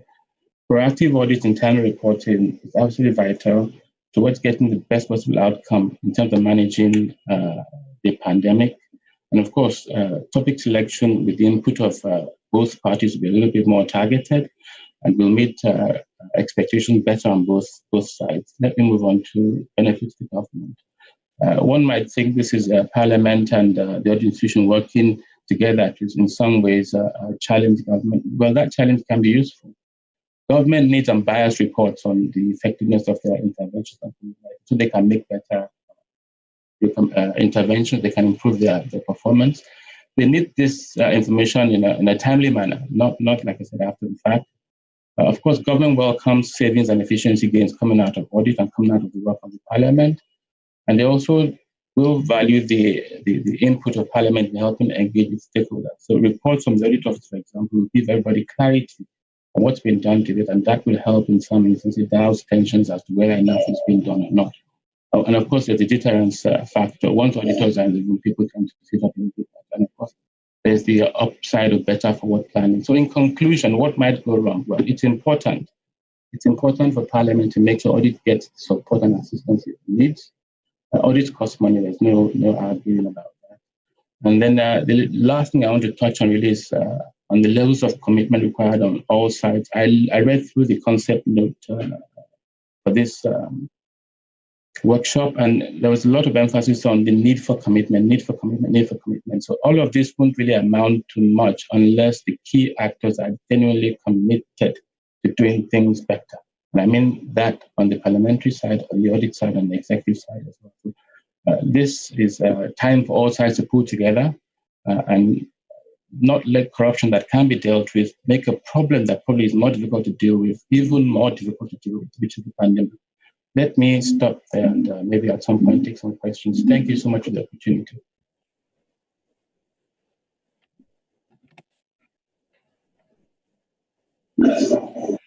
Thank you very much, Mr. Ayodiji.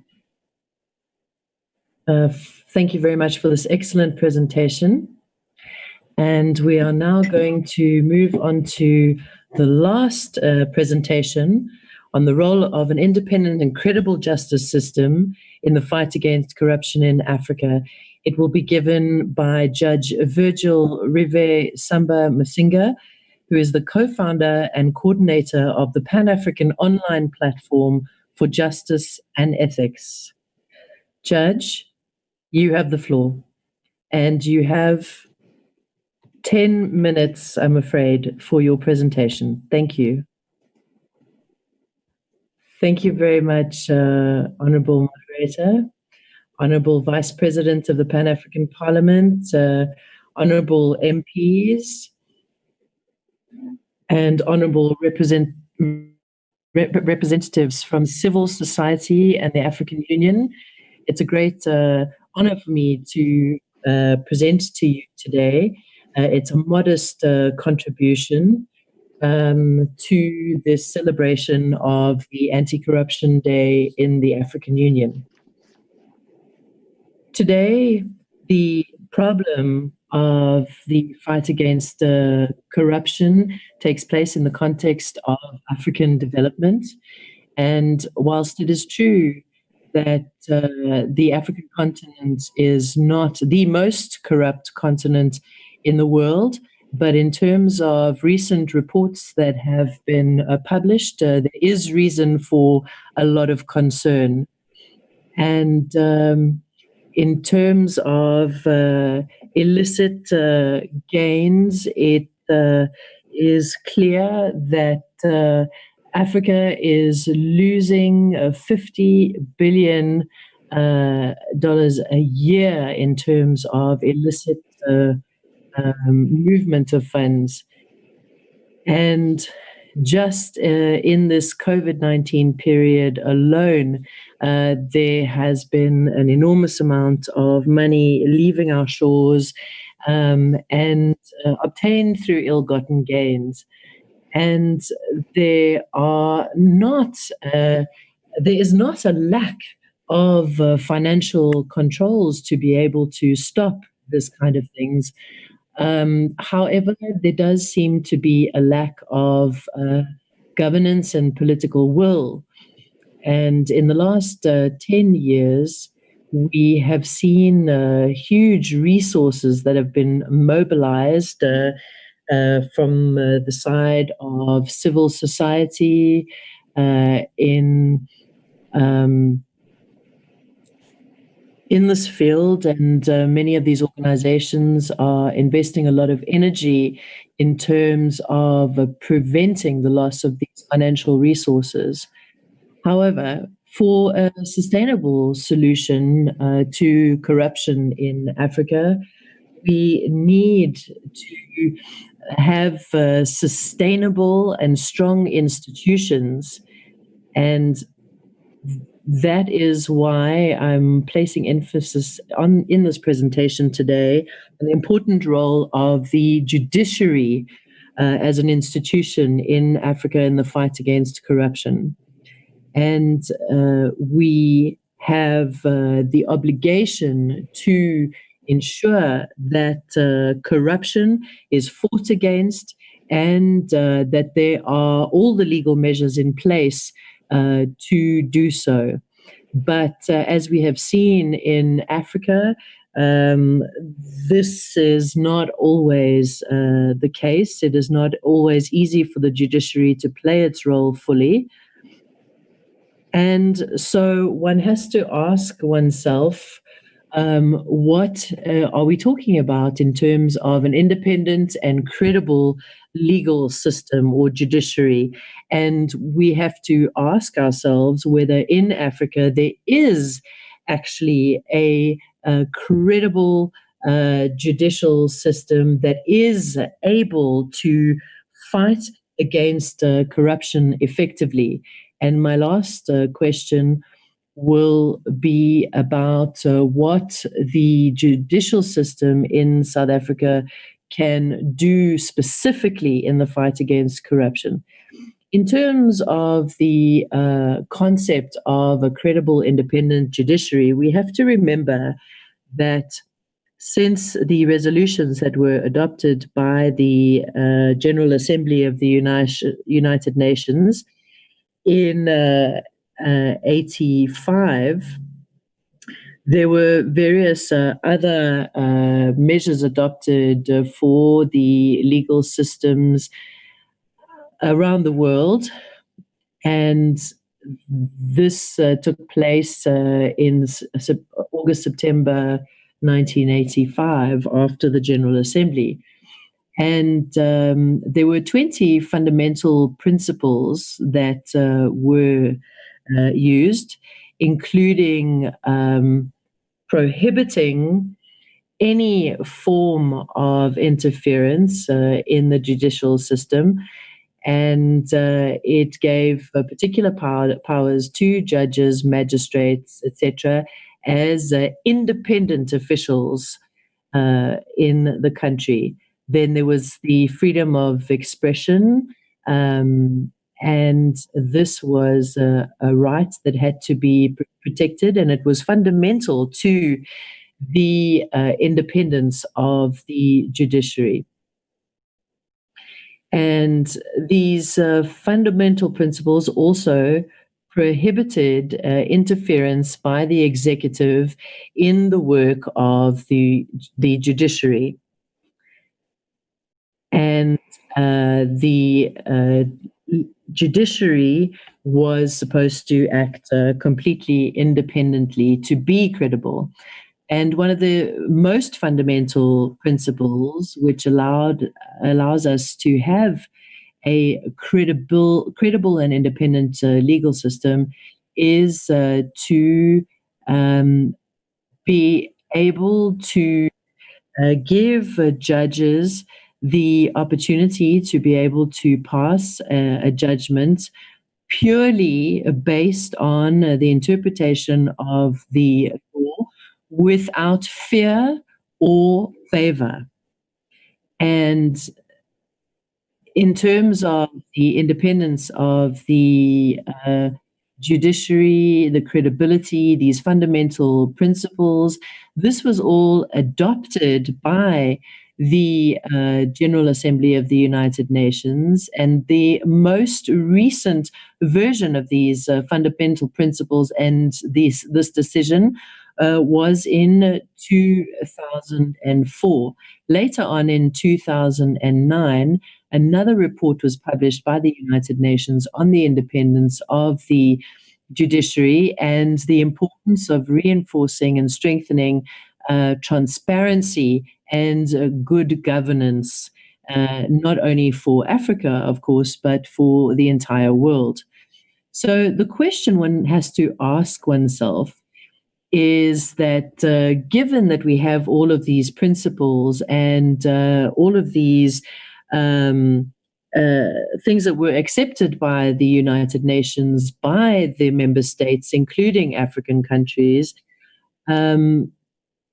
one has to ask oneself whether this is actually being practiced in Africa, whether we do have completely independent and credible justice systems. Do our judges and magistrates have the ability to be able to pass judgment without fear or favor, to fight against corruption, to fight against ill-gotten gains and the illicit transfer of funds?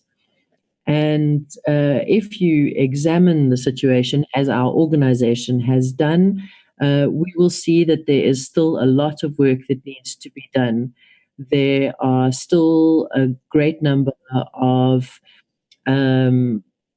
charters and agreements, like the African Charter on Good Governance, that talk about the obligation of states, or the responsibility of states, to ensure transparency, independence of the judiciary, and respect for human rights.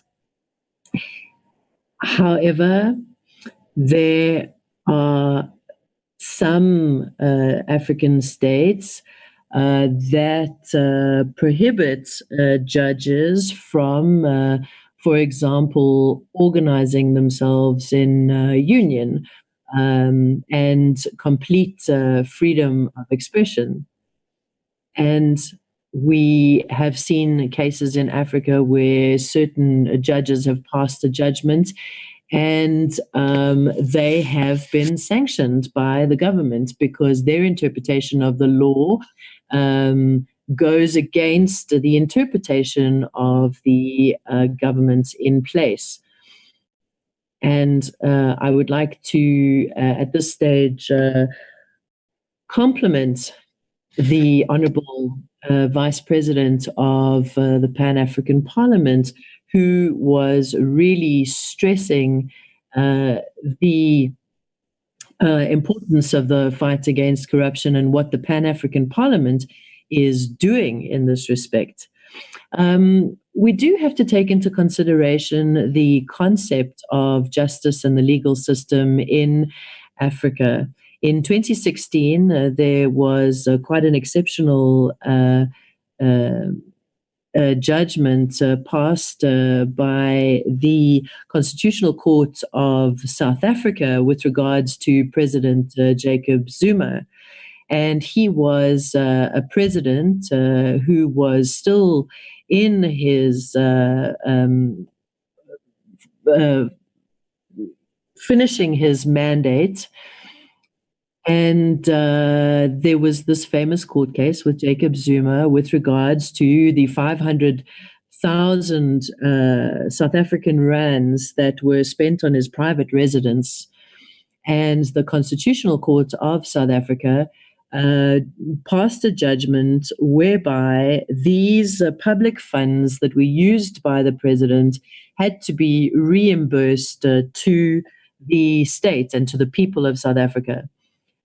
And even more recently, there was the judgment by the Constitutional Court of Kenya that cancelled the results of the recent election that had been flawed in terms of the transparency and openness of the elections. And so this is a way that these courts have been involved in fighting against corruption and playing their full role. There was another case in Malawi where a judgment was passed with regards to the elections that had taken place in Malawi, and it was the results were cancelled because of proof of corruption and manipulation during the elections. And so this shows the power of the judicial system in Africa.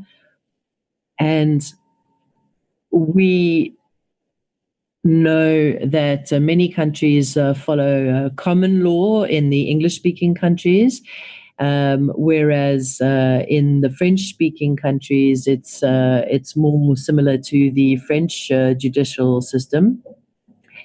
And so there are differences between our legal systems, and one therefore has to ask oneself whether we are able to agree on laws and practices that can be practiced uniformly across the continent in a way as to guarantee independence of the judiciary across Africa.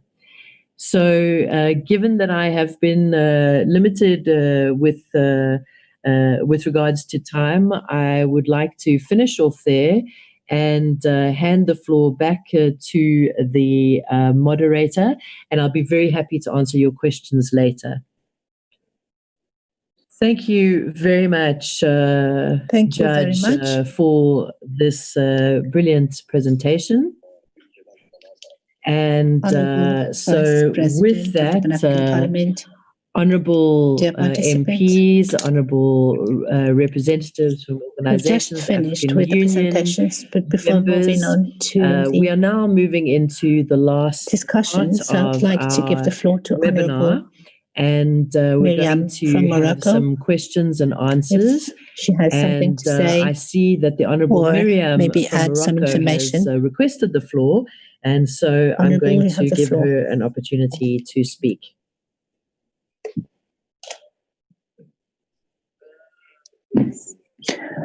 Thank you, Mr. Chairman, for giving me this opportunity. We are speaking on behalf of MPs from Morocco, members of the Pan-African Parliament, We have Honorable Qalqal. Let me thank you first for this very interesting meeting as part of the initiatives taken by the Pan-African Parliament. I'd like to say, ladies and gentlemen, that the first thank you very much and the primary thing to do to fight against corruption. I would like to just say that the first step in fighting against corruption in the context of the coronavirus to the digital transformation.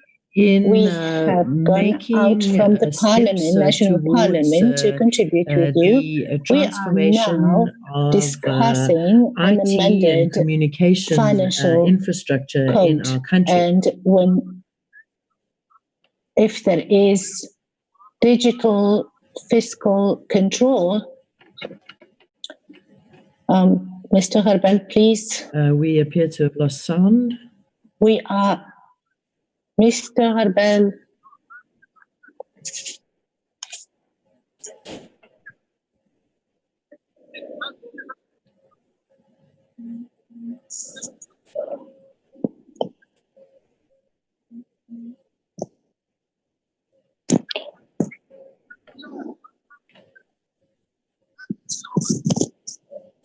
Sorry, there's an issue.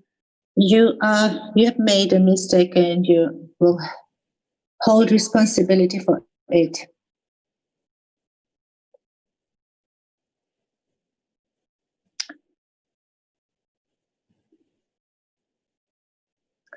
There's a dialogue between the two MPs. I'm sorry.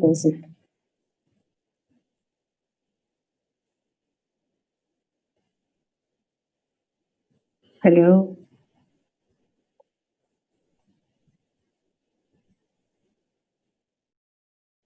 Honorable, are you done? Honorable from Morocco? Okay, finished. So we in the Moroccan delegation, we are following and we are attending this important meeting. And as we said, we are 4 of us from Morocco, from the Kingdom of Morocco. Honorable Yahabdour from the Senate and 3 MPs from the Parliament. So I was saying that we need to give priority to the digital transformation when it comes to fiscal control and taxation system control. And also in terms of the performances, we should also be based on e-checks, for instance.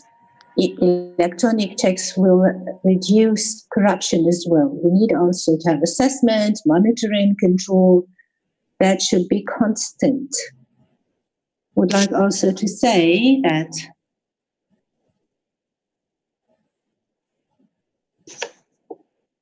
corruption in these times of COVID-19 should be really controlled, because those who corrupt and those who use corruptions in these hard times are really alien to the values of Africa. There is a committee or commission in Morocco, a watchdog commission on economic activities in Morocco, health activities, also sanitary activities. All these prices are fixed, are set by the government and controlled. Their prices are controlled by the government, and no one can increase the prices or take advantage of this situation. As I said in the beginning, the digital transformation is very important in order for us to fight against corruption, because all digital economic transactions can be done through or can be done electronically, and this will reduce corruption. We also justice also. And the judiciary also should control all these activities. There are also many issues, many matters that can be raised here. And Morocco has opened a fund, a solidarity fund against COVID-19. And this is conducted by an economic committee. It is monitored by an economic governmental committee. They monitor all the funds that are used and the money that is used in this fund, which is important. Let me stop here and give the opportunity to my brothers and sisters to take the floor. And I apologize for not having mentioned the name of my brother, my dear friend, Honorable Yafto. Thank you very much.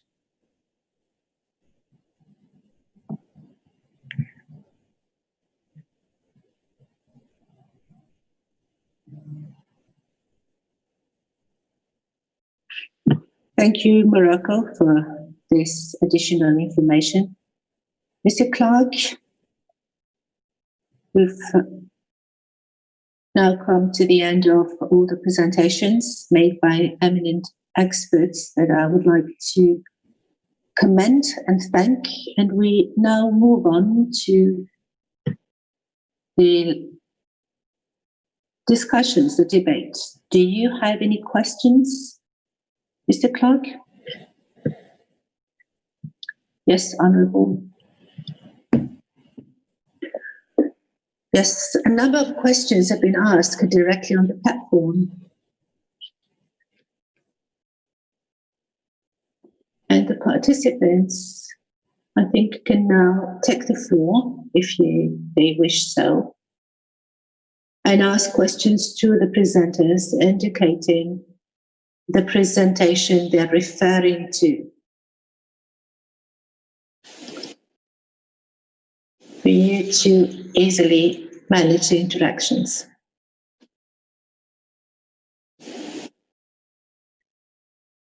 So let's move on to the debate now. The Q&A session. The floor is open to whom wishes to take it.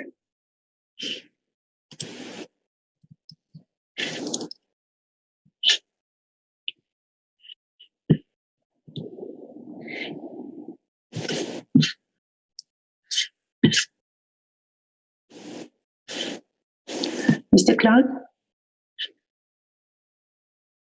can you read out the questions that have been asked on the platform? Mr. Clark, please. I'm saying, can you read out the questions that have already been asked on the platform? Let me invite the presenters to click on Q and R on the platform. When you click on this button, you'll find a number of concerns that have been raised.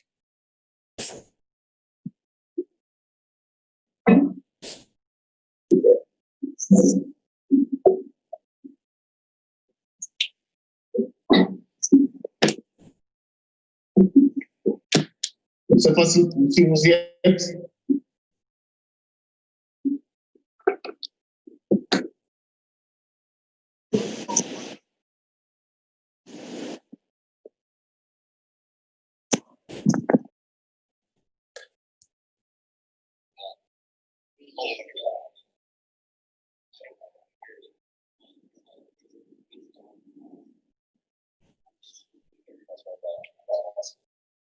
No, I can't find it. Maybe you can read out the questions, please, because I myself can't find them.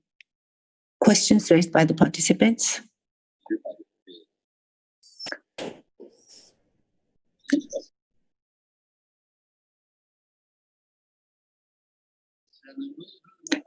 Well, this is in English. May I ask my colleague Ndidi to read them out?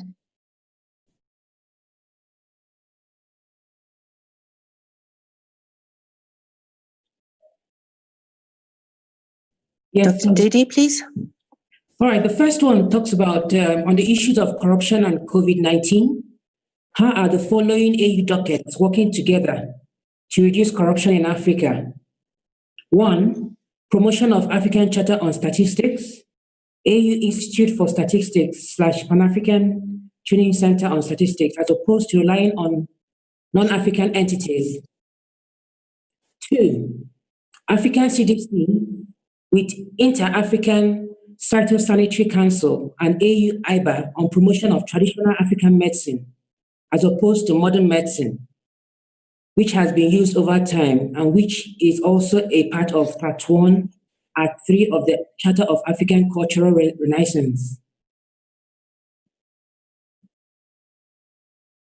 The next question is talking about how are you involving the youth and what measures in place are being implemented to work with the youth in sensitization, and provision of civic education to the public?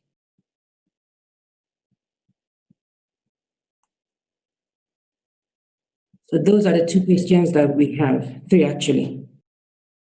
And what unified measures can be taken to contain the spread of the first wave of the pandemic effectively?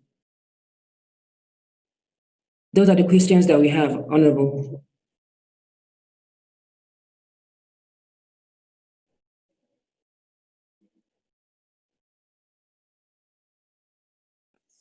Thank you, Dr. Ndidi. So 2 questions been asked so far. The first one has to do with corruption and COVID-19.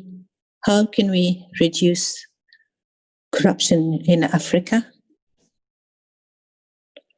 And what about the entities in charge of fighting against corruption? And the second one has to do with the involvement of the youth in the fight against COVID-19 in terms of civic education and sensitization. So the floor is open to whom wishes to take it from the panelists.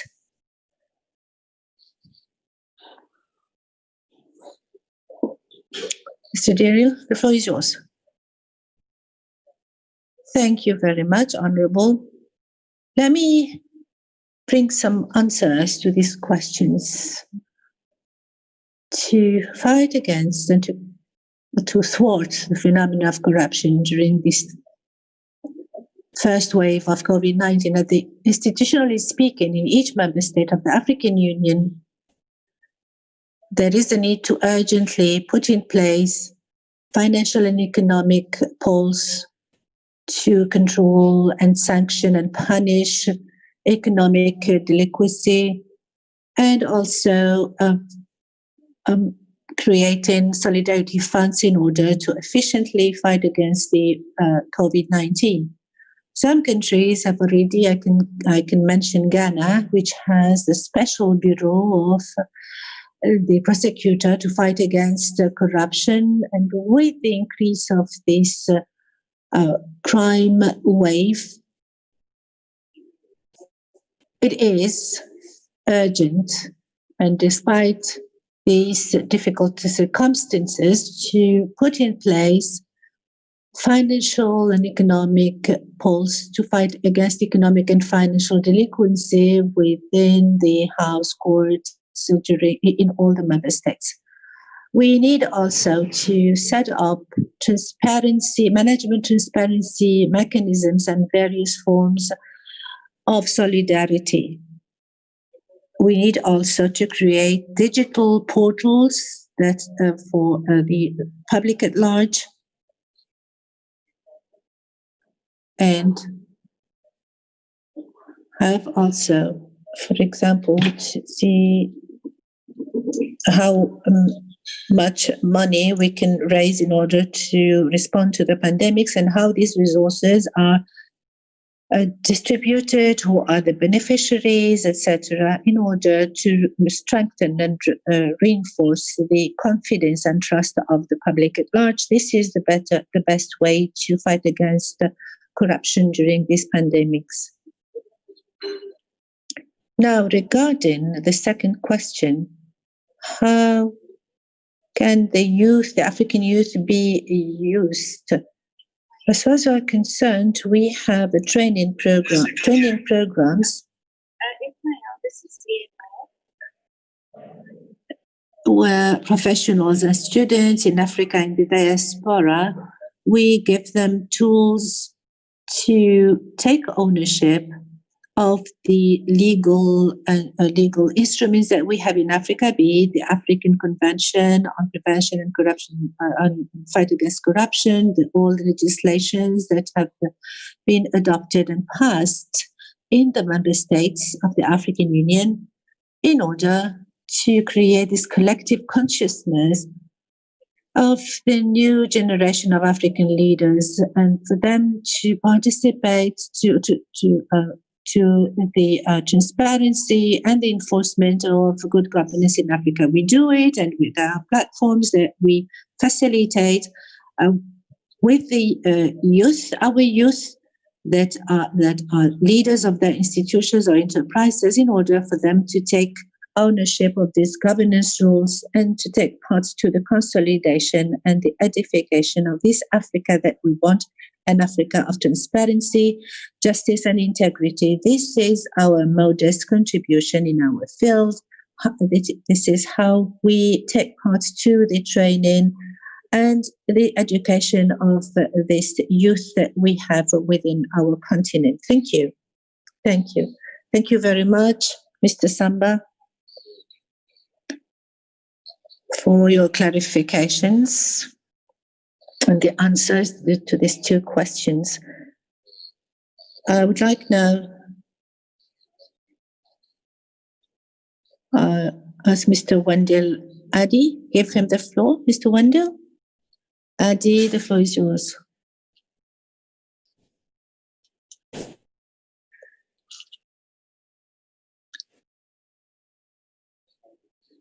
Can you hear me? Mr. Addy?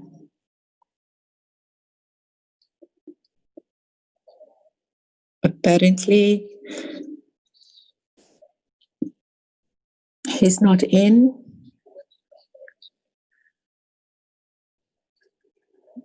Mr. Clark? Oh, okay. Wendell, I can hear. Mr. Wendell, I can hear you. Yeah, go ahead, sir. Go ahead. You may proceed.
Thank you. Thank you, Honourable, for this question. First of all, I'd like to know if the declarations of property of leaders is asking whether there are institutions within and outside countries to make sure that these declarations are properly made. And he also tackled the issue of how we can control corruption, since we have two parties when it comes to corruption.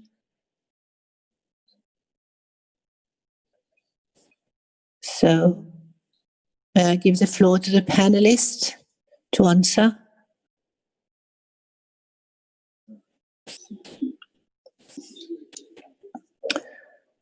If my colleagues are not yet ready, I can say something. Thank you, Honourable. Regarding the first part of the question asked by Mr. Adi, whom I thank, I would say that the obligation of declaring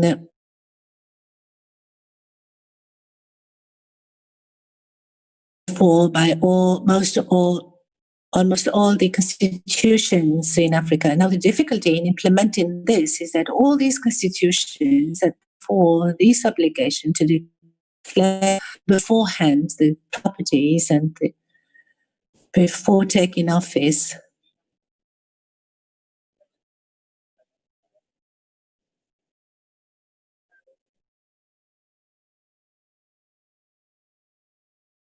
are not always proper in many countries. Therefore, we noticed that in some countries the adoption of constitution,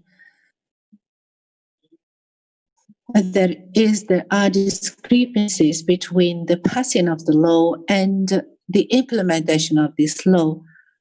And very often the pretext is the not of morality. So I can give you the DRC, the declaration has been provided for since the Constitution of 1992.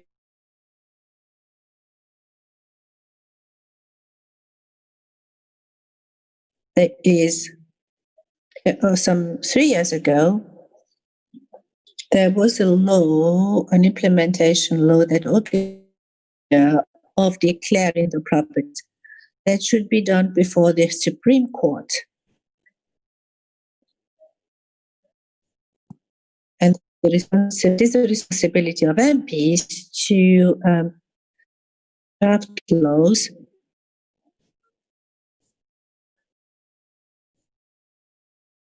because the law exists in the Constitution, but it does not. But the implementation, a text of this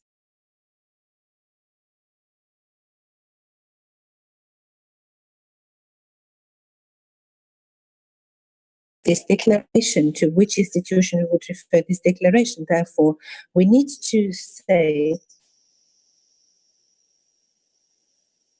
in any public institution, we need to know what are their properties and what are the funds they have, etc. For us, for instance, to evaluate and assess and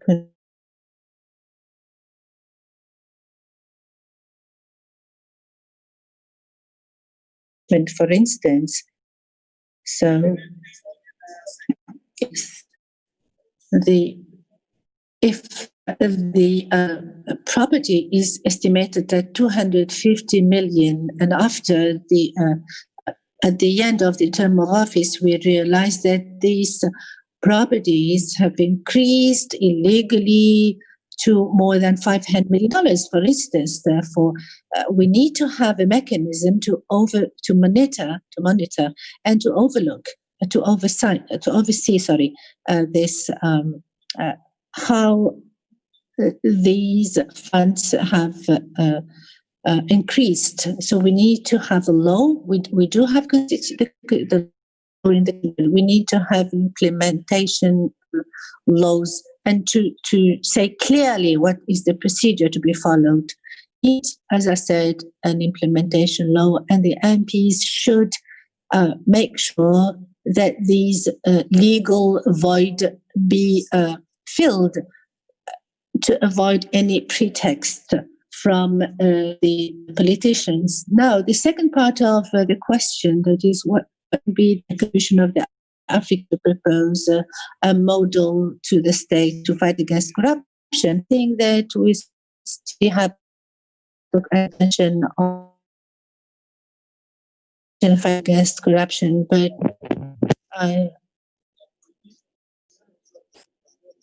unfortunately, the judiciary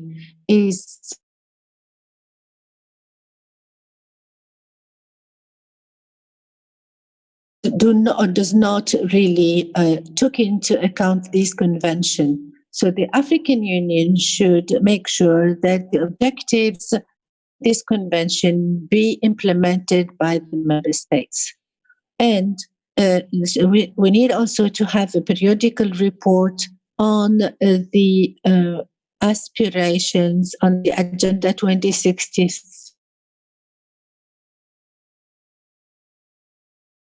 Insist on the transparent enforcement of the judiciary. The communication, the presentation of such a report should enable us to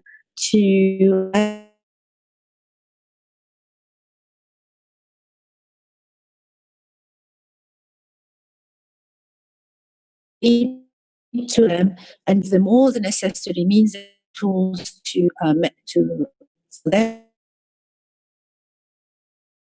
constitutional authorities, such as the High Authority against corruption in some countries.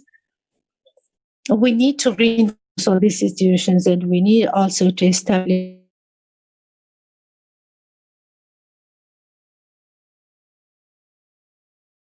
in charge of all this corruption within the state. That we need to consider the SCOs as partners in fight corruption and not as enemies, because we have Pan-African initiatives that help governments to detect corruption. So members of the civil society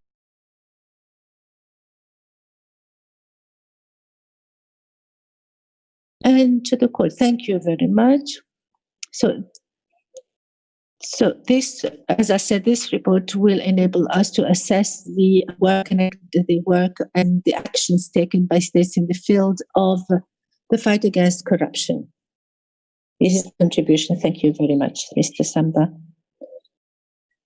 for these clarifications. Before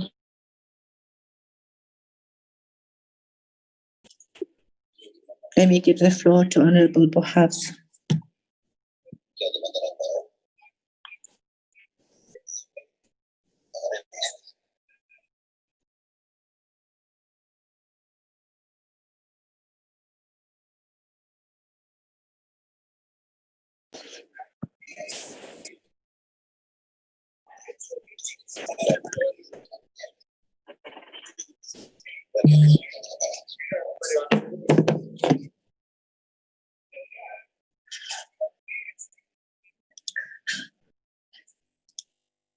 Do you hear me?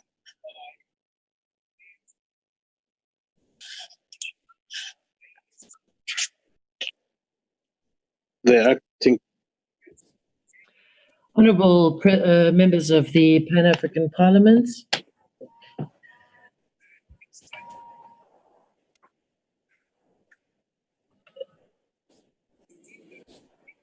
apologies, there seems to be a problem. The interpreter and speaker are on the same channel.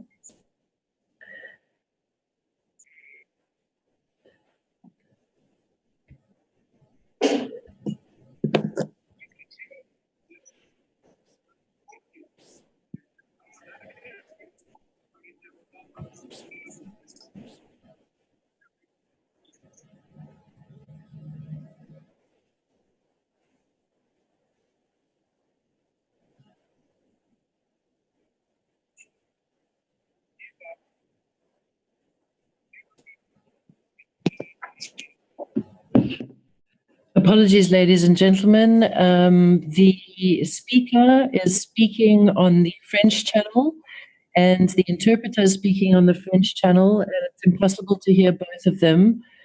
We need to stop the speaker, please, and ask him to please speak on the correct channel. He is speaking on the French channel, and the interpreter is speaking on the French channel. We can't hear them both. السيد أبو حفص السلام عليكم. السلام عليكم. معالي العضو من الجزائر، هل تسمعني؟ هل تسمعني؟ نعم. في مشكلة في الترجمة، بيطلبوا منك تمشي في الترجمة الانتربريتيشن، تختار اللغة العربية لأنك تتحدث العربية. اللغة العربية هنا ممثلة باللغة الكورية، فاختار اللغة الكورية لتتحدث عبرها. The speaker needs to change channels and choose the Arabic channel, please. And then he will speak into Arabic. Yes.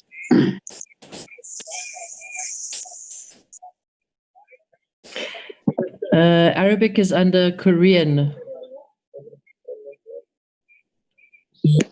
Yes. للغة العربية تختار اللغة الكورية للتحدث بالعربية. نعم نعم. Okay, thank you. I found the Korean now.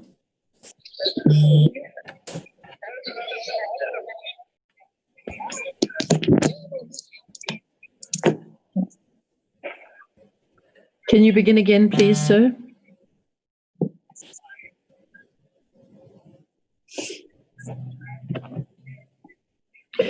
I'm very sorry about that.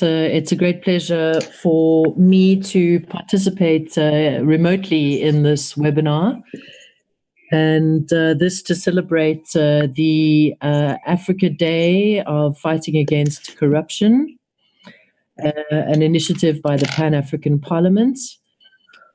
And this creates a platform for member states to discuss the fight against corruption. I would like to greet my colleagues from all across Africa and give them the greetings of Mr. Sahujin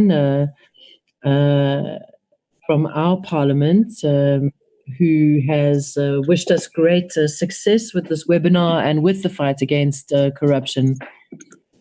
And I agree that the fight against corruption has to work through efficient justice systems, and we also need a more efficient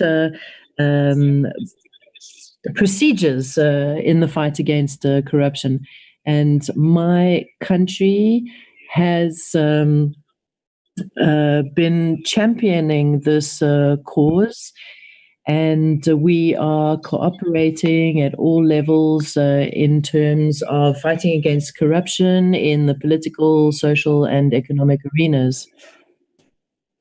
And this is why it is important to stress that corruption knows no borders. And that is why it has been such a challenge in Africa in terms of investments, in terms of illicit flows of capital. And that is why we need to review our anti-corruption mechanisms. And once again, this is why we really do need to fight against all the facets of corruption together. Despite the legal frameworks that exist, what we need to do is create better bridges between these institutions and the legislation that exists. And we have to face various challenges and revise our foreign economic activities as well. Despite the existence of many international institutions fighting against corruption, we see on the ground that it still exists. And there are still challenges in terms of the individual freedoms from one country to another.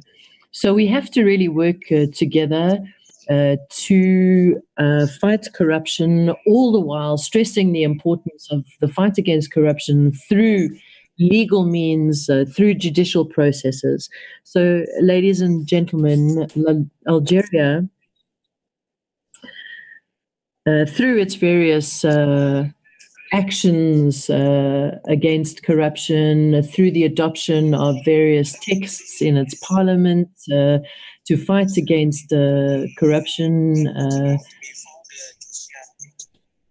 and to fight against things like money laundering, etc. Algeria has made tremendous strides. We are passing legislation and enforcing contraband practices, smuggling, and Algeria voluntarily participates in the anti-corruption treaties. And in 2001, Algeria played a very important role in terms of the African Charter against corruption, and as well as a similar charter adopted by the League of Arab States. And this was in order to assist the countries to adapt their various mechanisms, harmonize, to fight against corruption, organized crime. And sorry, Honorable Buhaf, we have to interrupt you. Please, can you conclude? Please conclude your presentation. We're running out of time.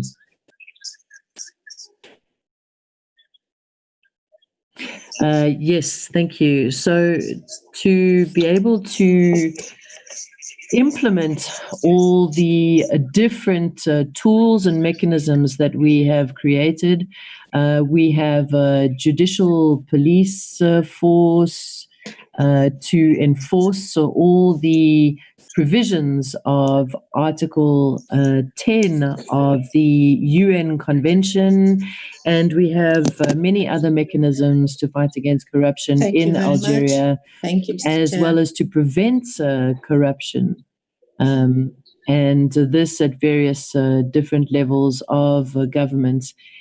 And our president has really made anti-corruption a priority. And we have really put tremendous focus on having a credible and independent justice system and transparent institutions. And our project to revise our constitution in the future has not dampened any efforts in terms of ongoing efforts to fight against corruption in our country, and this in the context of sustainable development for the African continent, which necessitates a lot more cooperation between African countries for the sake of our people. And we really hope, to conclude, we really hope that we can count on everyone to work together in this vein. Thank you very much thank you very much to our colleague from Algeria. And ladies and gentlemen, I'm afraid that we have arrived at the end of our webinar session for today. But before closing off and handing over for closing remarks, I would like to give the floor now to our interim clerk, Mr. Gali. Mr. Gali, you have the floor. Thank you very much, Honourable Member. I do not have a lot to say except to thank our MPs and presenters. A big thanks really to our experts who have done amazing presentations and who have thus contributed to the work that is being done on this theme, the fight against corruption. And we will be producing a report on this webinar, and this report will come out in our next session. It will be published then together with some recommendations based on our discussions. And so it is an ongoing project thanks to these very rich discussions. And it will be presented to our MPs. And during this period of the COVID-19 pandemic, we are using this opportunity to think about all the ways that we can improve the work and the fight against corruption. We recognize that corruption is a plague that haunts our continent, and we are aware of the role that the Pan-African Parliament has to play in order to fight corruption, and in terms of passing recommendations and lobbying various countries. So thank you to all our experts, our MPs, our interpreters, and thank you to the Pan-African Parliament staff for helping to put together this webinar.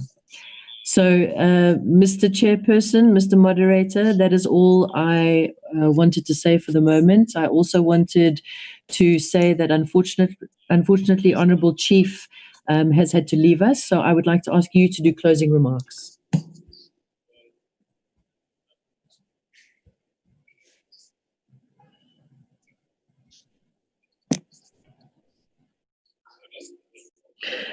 Sorry, Honourable, your microphone is muted.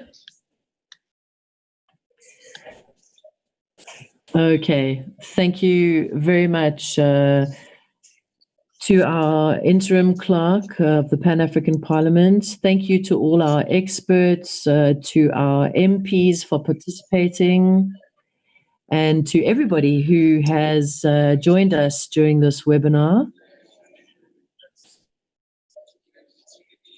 We have had some very good discussions.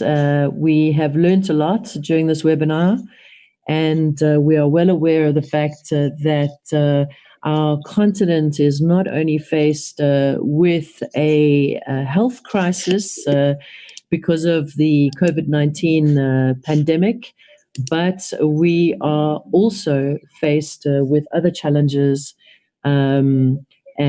namely challenges like corruption.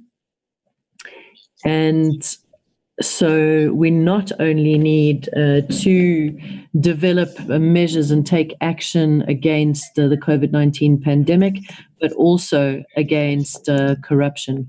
We do need to manage this in a concerted way for the good of all of our citizens.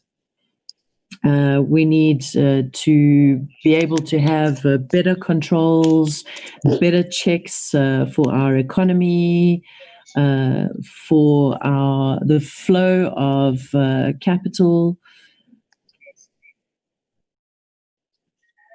And we need to put together an African mechanism to be able to check and evaluate the flow of capital in and out of the continent. And this for the benefit of our populations across the continent, the African people. And the MPs of the Pan-African Parliament have a very big role to play in this, in terms of the oversight role that they play in their own governments and on the continent. We need to keep an eye on the continent's resources and these resources that are so precious at the moment in fighting against the COVID-19 pandemic. So on that note, I would like to thank you all for your participation, and I am officially closing this meeting on the fight against corruption in Africa. Thank you very much, and I wish you all a good day. Thank you so much. Mr. Chairman, I'd like first of all to greet you all the delegates, and commend the African Union Commission for holding this 14th meeting on the working group. Thank you very much, all of you, for your participation. We wish you a very good afternoon, and we look forward to seeing you very soon. Hello.